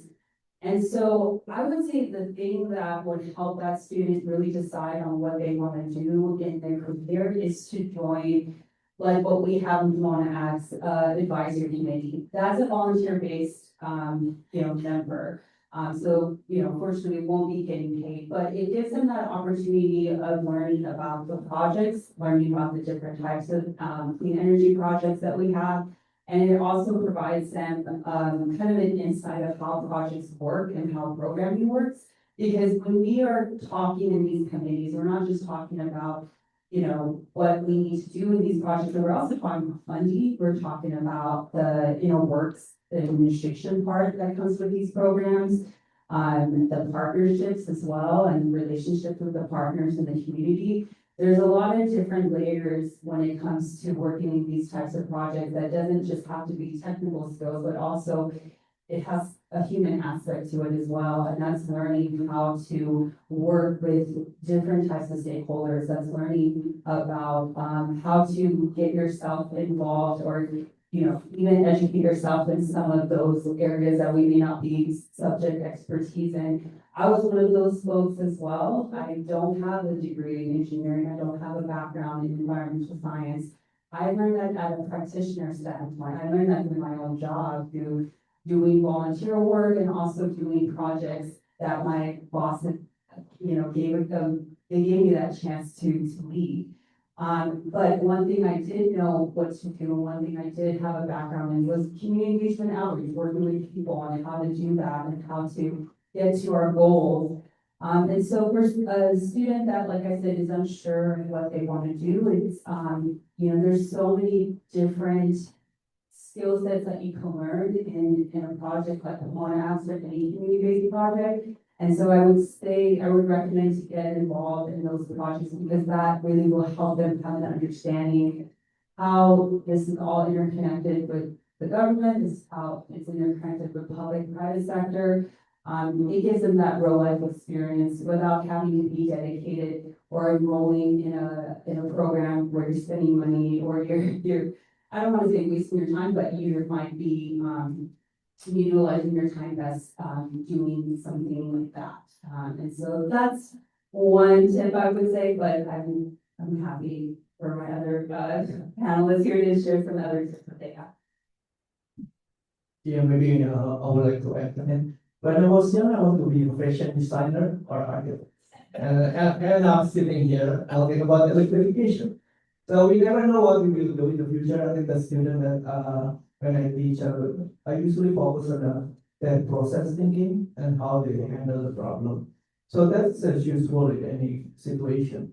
If they want to, I think the good thing in US you can expose many things. I grew up in Indonesia, so it's slightly different. And here you can expose many things, and then with this current era, you can just click in the internet and you can learn something new. So I think for my suggestion to younger students is focus on your process thinking, how you handle the problem, how you stand up when you fail. That's the most important to be a successful person in your career. I think the knowledge is easier to obtain nowadays compared with 20 years ago. You need to go to school to learn something. Nowadays you don't need to go to school to learn something, right? And then you can just click. There's many online programs as well. So that's probably advice that I can give the younger people. Focus on, I think the study must focus on problem solving and the methodology.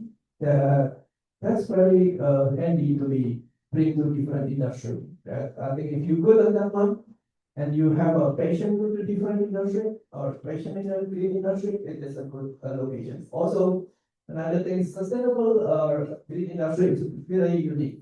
What you learned 5 years ago, maybe you're useless now. So your appetite to keep learning in sustainability industry is very important. I think like an overall industry, like we don't talk about electrification 5 years ago. We don't even talk about decarbonization maybe 10 years ago. That's a change that keep changing. We never know what we will talk next 10 years, right? That's probably if they're 20s, they still have 20 or 30 years. Career span, and they need to start how they adjust with the movement in our world. This world is keep changing faster than we thought when I was like 15 or 20, right? Thank you. Real quickly, I just wanted to respond, because that's always an interesting question for me, and I think I might take an unconventional, maybe philosophical approach. But, what I think I recommend for most people is to just figure out what it is that you like to do, and sometimes that means, just getting a job, working at, a retail store or a restaurant industry. Or a car dealership. That was my trajectory for a while, and And I think what will then come out of it is you learn a lot of things, you learn a lot about people, you learn a lot about problem solving, you learn customer service, you really learn it all when you're out there in the real world. So not necessarily 100% following the university trajectory and right after high school and then right after university, get an internship in your field of choice, because I think you almost limit yourself into, just being really specialized in one area. Whereas if you have kind of all these different experiences, I think that helps, will guide you and actually landing where you're meant to be. And I think, what does tend to happen is through these like journeys that we go through, where we're meant to be will eventually reveal itself. So, that's my advice, is to just go out there into the world and see what it gives you, see how it responds.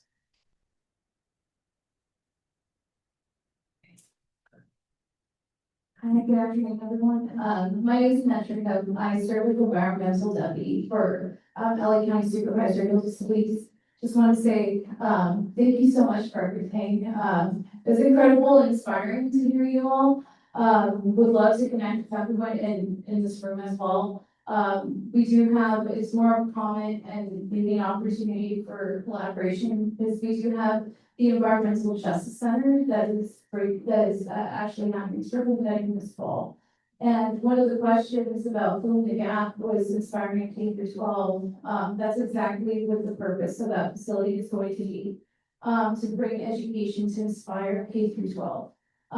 It will have a museum that will be featuring the environmental journey through the San Gabriel Valley. If you're not familiar, where the EJC will be, it'll be at the former Point Hills landfill, which was the largest landfill west of the Mississippi when it was operating. And it's been converted into a regional park for the first time in 35 years in the county. So with that, it will have a museum just dedicated to the environmental journey that it took to go from landfill to an environmental center that is serving to inspire environmental leaders for tomorrow. So with that, it will have spaces for the community to come feature and do workshops. It'll be completely free for folks to be able to utilize that. The supervisor did pass a motion that ensured that this facility would not only be a gateway for inspiration, but also be a gateway for the green economy. So the goal is also to bring in employers who are looking for to offer opportunities, who are working with ISD, as well as Department of Economic Opportunity, which is the county's primary department that's focused on workforce and economic development. But we're looking to see how we can bring opportunities to that center so we can properly meet this gap that was noted earlier of K through 12. How do we get to that? We are actively working with, Rio Hondo College, which is nearby, as well as initially also started with Cal Poly and some other that connected with. I'm not going to see it, but would be wonderful to see how we can bridge that gap. This, although located in the San Gabriel Valley, it is actually the Union County Environmental Justice Center, so it will service the entire county.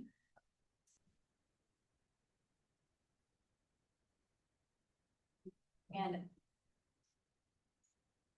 let me just say, Annette, I have been wanting to meet you in person.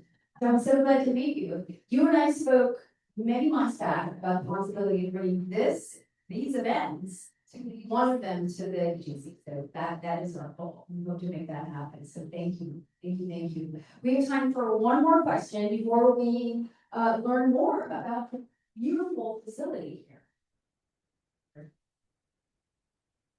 Okay, thank you all. It's been amazing. So I'm Mark Benoit. I am, I work with the Los Angeles Racial Consortium, the one that connects all 19 community colleges in Los Angeles. And my specific role there is to bridge K-12 and community college beyond in creating and supporting and expanding career pathways.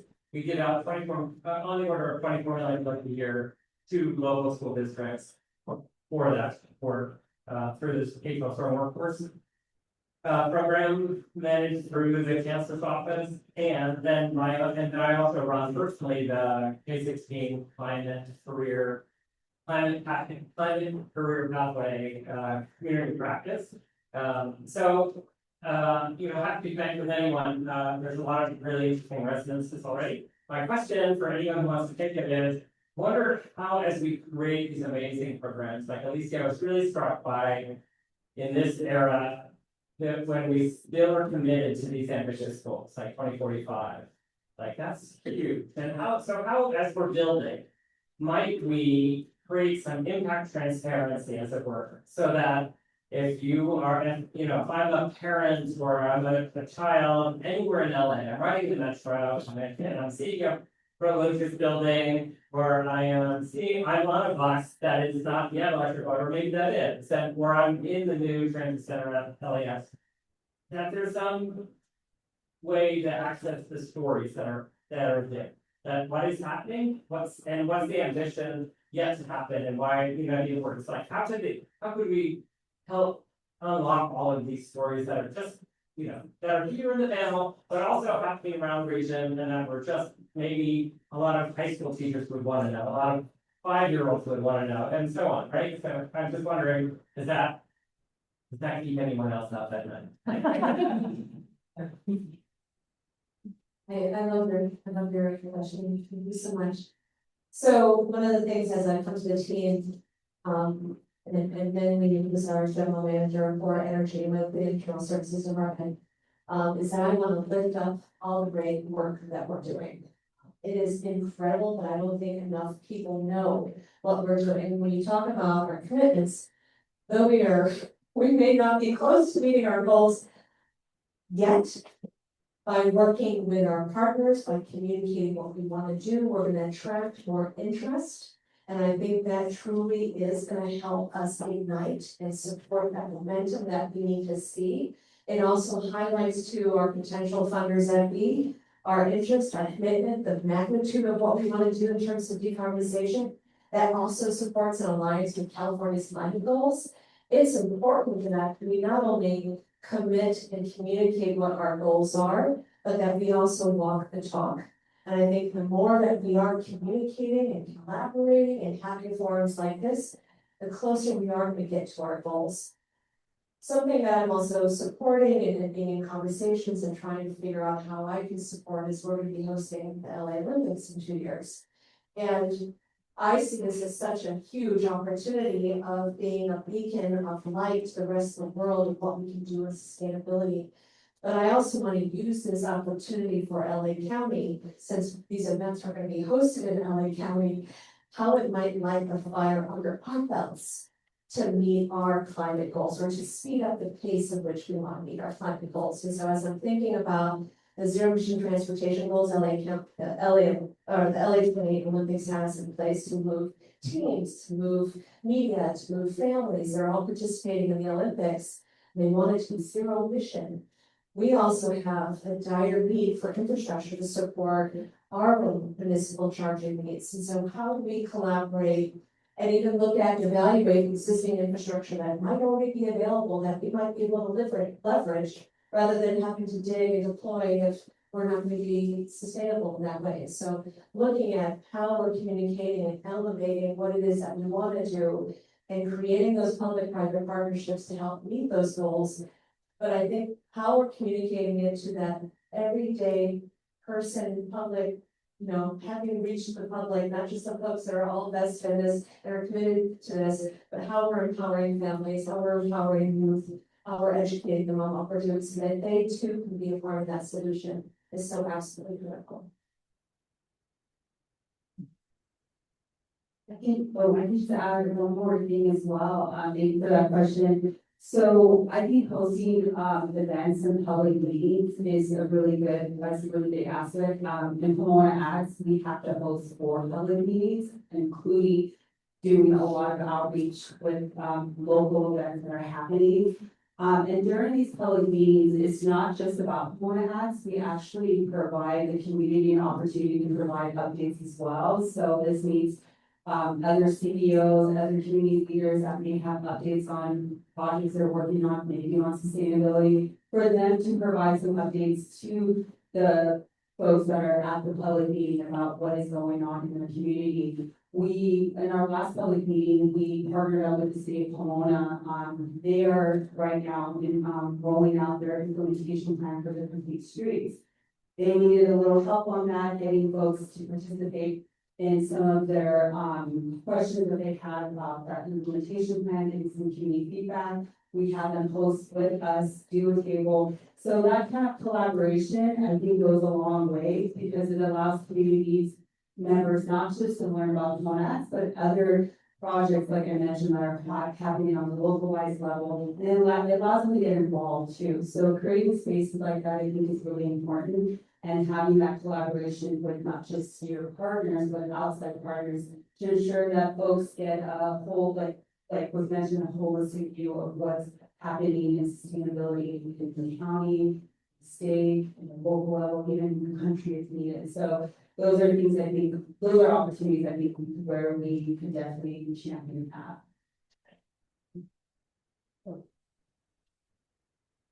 Yeah, I think it's a really great question. From a pro-life standpoint, I mean, we have a public ESG report, global impact and sustainability report now.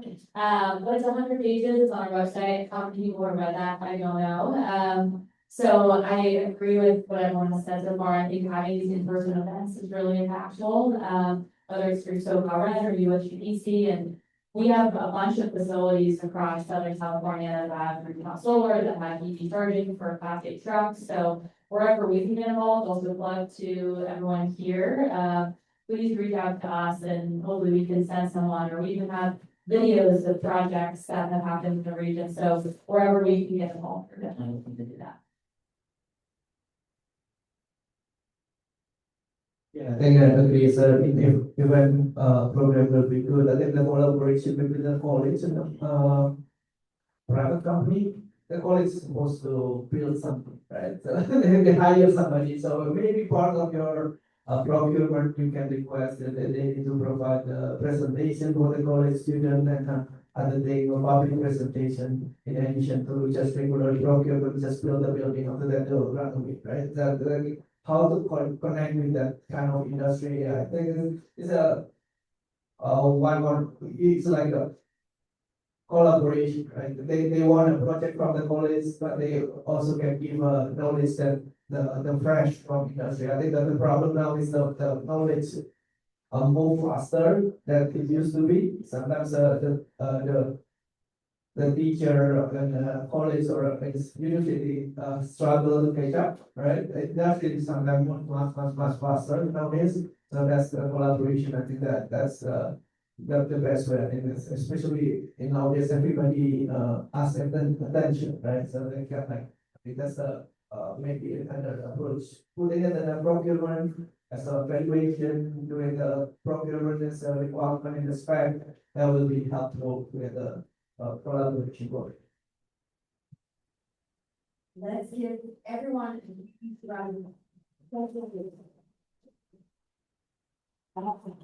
Now, let's move up Dr. Mary Ann Gibbers, who is the Dean of the College of Environmental Design here at Cal Poly. She has 6 slides. She will share, and then we're going to close out with another. Thank you. Hello, everyone. How's everybody doing? Yeah. Welcome to Cal Poly Pomona and the College of Environmental Design.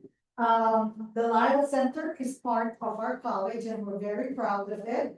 It's 32 years old. The associate dean, Andy Wilcox, will be touring you around. But this idea of the Lyle Center actually started in a landscape architecture class. And so when you talk about K-12, children really are the ones who are going to continue what we started. So we have started with them. And this is what we do at the College of Environmental Design. We have summer programs here, but not summer programs where we talk to the students.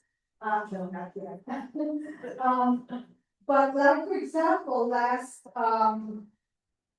last year and previous years, we would have students come here. Actually, they were middle school children, and they would work and design things with their hands. Because nowadays, you don't have so much of that, almost everything is digital. And there was a class here, last year, where they actually learned more about the ponds. They did some analysis and all that, and that's the way we get students interested in sustainability. Not the calculations of how much energy is, is stored or all that. They need hands-on experiences. And that's where, we do come in next, please.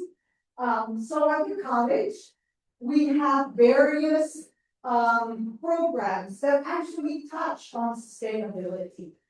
It's embedded in all these programs. We have architecture, landscape architecture, urban and regional planning, interior design, visual communication design, art history, and regenerative studies, which again was founded because of this biocenter. Next, please. So here are, I'm gonna go through the slides very well because I did promise that, I actually had more slides than was required, but I'll go through it fast. So here's the project of a landscape architecture studio several years ago. This is the Lanterman site, which is just down the road. But what did the students learn? They learned how to see real world problems from a systemic point of view. It's not just about energy, it's about everything else that's attached. It's an ecosystem, almost a constellation of factors. So they came in and did a site analysis, and that's one of the things that our students learn is it's not just theory, but how do we solve problems? And so they did a site analysis. Next, please, which is very important. Here is a sample of a senior student in urban planning who did an analysis using data.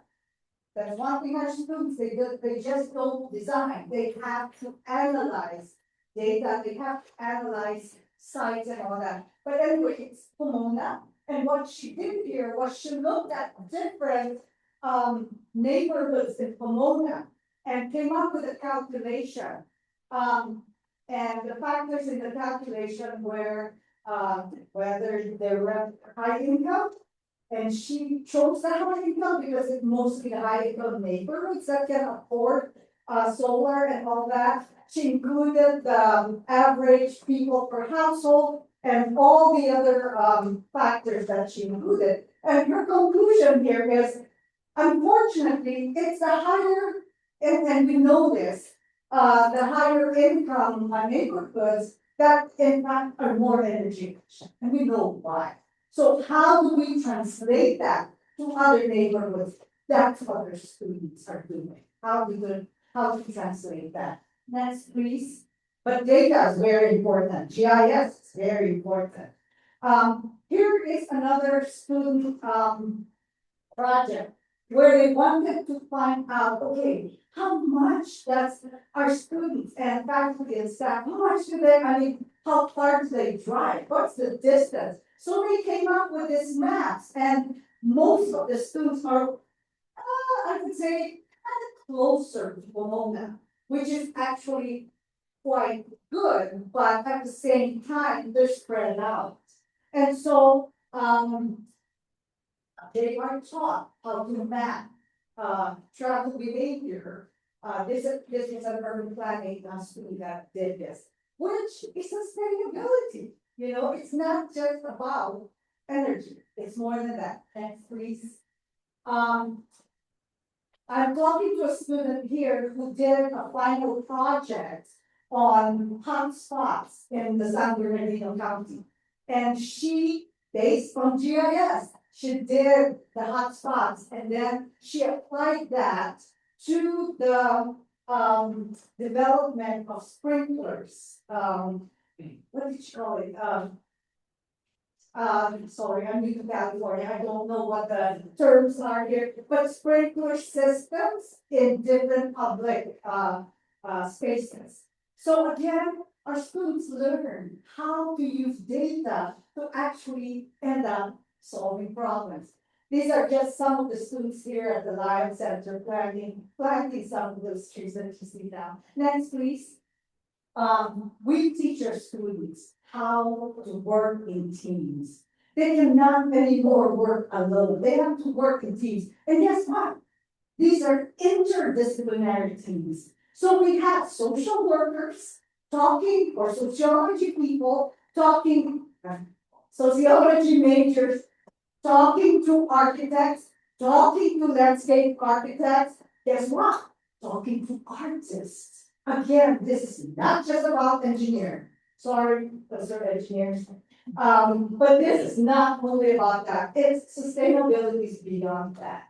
So we teach them team building exercises and how to work with communities. Because when they know in their teams, but people have different perspectives, then they know how to work in communities. Next, please. Schoolyards. One of our faculty members in landscape architecture started this movement called Collaborative for Healthy and Inclusive Learning Environments. What she did again, using data and mapping, she looked at all the schools in in LA County, and she overlaid heat over that. And I think she also looked at impervious surfaces in those schools. So now this is a movement of how to green our schools. And students every year do a project related to this. Next, please. I'll talk about architecture, since that's a very important field also in sustainability. From the beginning, they are taught about sustainability, about how to build, to focus on energy, particularly. In fact, where's Anthony? Oh, did he leave? He's teaching the second year architecture students, which is quite early, about environmental control, as early as that. So that when they start designing later on, it's already embedded in their learning. Next, please. So here's just a what some students and Supervisor Solis was our guest speaker here when we had the health and wellness colloquium, because sustainability and health are very, very closely related. So architects, they did climate analysis, they looked at sun shade and daylighting, they go beyond just the building. Next, please. They designed, and again, this is a team, this is a sports complex, I think up in Seattle. And, you know, of course, when a lot of reviewers who come, construction people who come, actually engineers who come, they say, you can't build that. You really can't. Well, they're kind of right, because when you burn buildings, that costs more. But anyway, they're taught how health and the building and the site are very much interrelated. Next, please. Trees, nature, very important. It's not just about technology, but how can we use natural environments to help, for example, with heat and heating. Next, please. I don't think you see it very well, but underneath is this, they call this the Simone Biles, the gymnast. There's a river going through here, and Simone Biles. And they named this building her hospital. And so they use the existing river as a way to cool the building. Again, they see systems. And not just a building, and so it's a building. No, they look at the site. Next, please. Same thing, I think, okay. Anyway, next, please. So, just to conclude, our students are workforce ready. Many of industries, many of firms, when they know, oh, that's how we graduate, oh, immediately they get the job. So our students come out with design and planning skills, problem solving, skills. They're also well versed in emerging technologies. I mentioned, GIS, drones, digital twins, they use AI. But again, what's different is we say AI is a tool. It is not the end all. In other words, sure, you want to learn more about sustainable materials, for example, for your design. Well, don't only rely on that. Look at the citations. Have critical thinking. And they're still using AI. So they have those skills. I talked about systems and interdisciplinary thinking. And of course, this live center is also a very good resource for our students, and they learn much more, not just sustainability, but regeneration. So, Annie's gonna talk more later when you go on your tour about what regenerative systems are about. So thank you very much, and we would love to collaborate with you. If you have any internships that our students can be involved in, wow, that would be really great. So thank you. I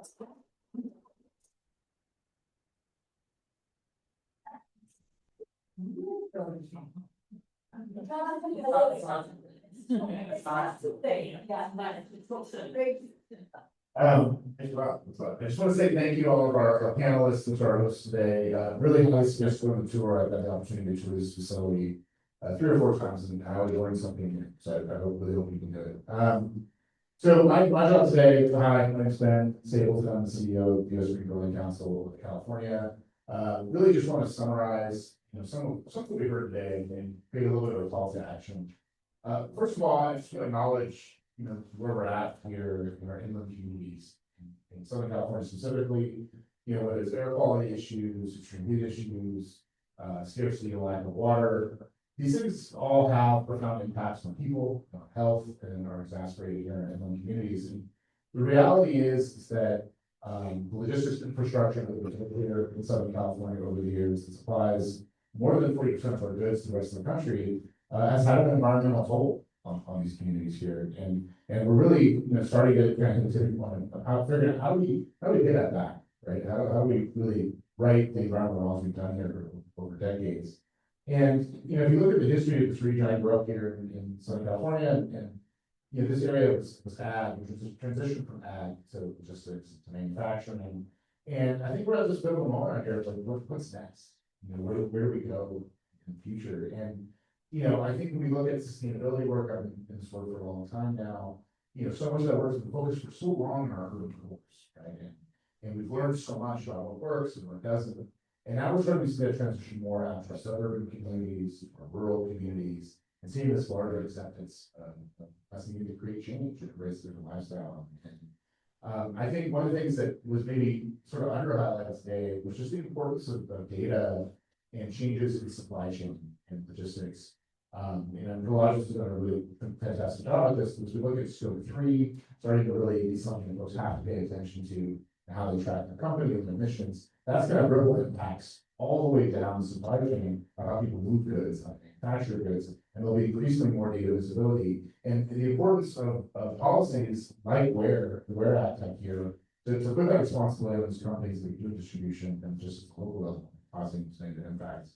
We'll only continue to get more data on that. It's important we see that money invested here locally to really right the wrongs of seeing all those goods go through this region for so long.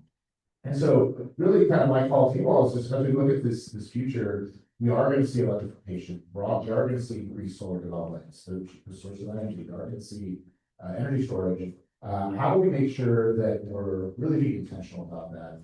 We will see automation and we'll see AI impacts, especially on the grid. We have a lot of industries out here that are hard to decarbonize. We have a lot of manufacturing that's been here for a long time. We're going to have to facilitate transition to something else that's something that's cleaner. And we're at a moment with lack of federal funding for this kind of work. We're at an important moment for that collaboration between all of us, those partnerships, and local government is so much more heightened and more critical and important than ever. And so my call to you is really to lean into that work with each other over the years to come. It's really gonna be on us to pave the way to that brighter future. And it's important to do that together in positivity.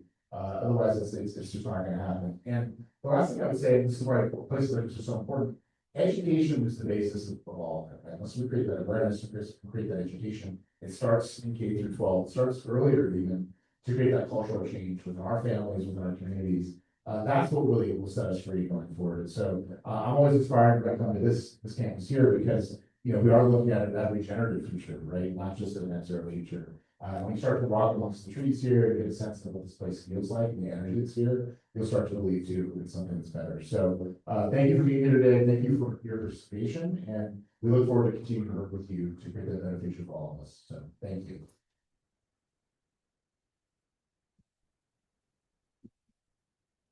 We're done. On behalf of Soul Power, thank you for being here. See you at the next one.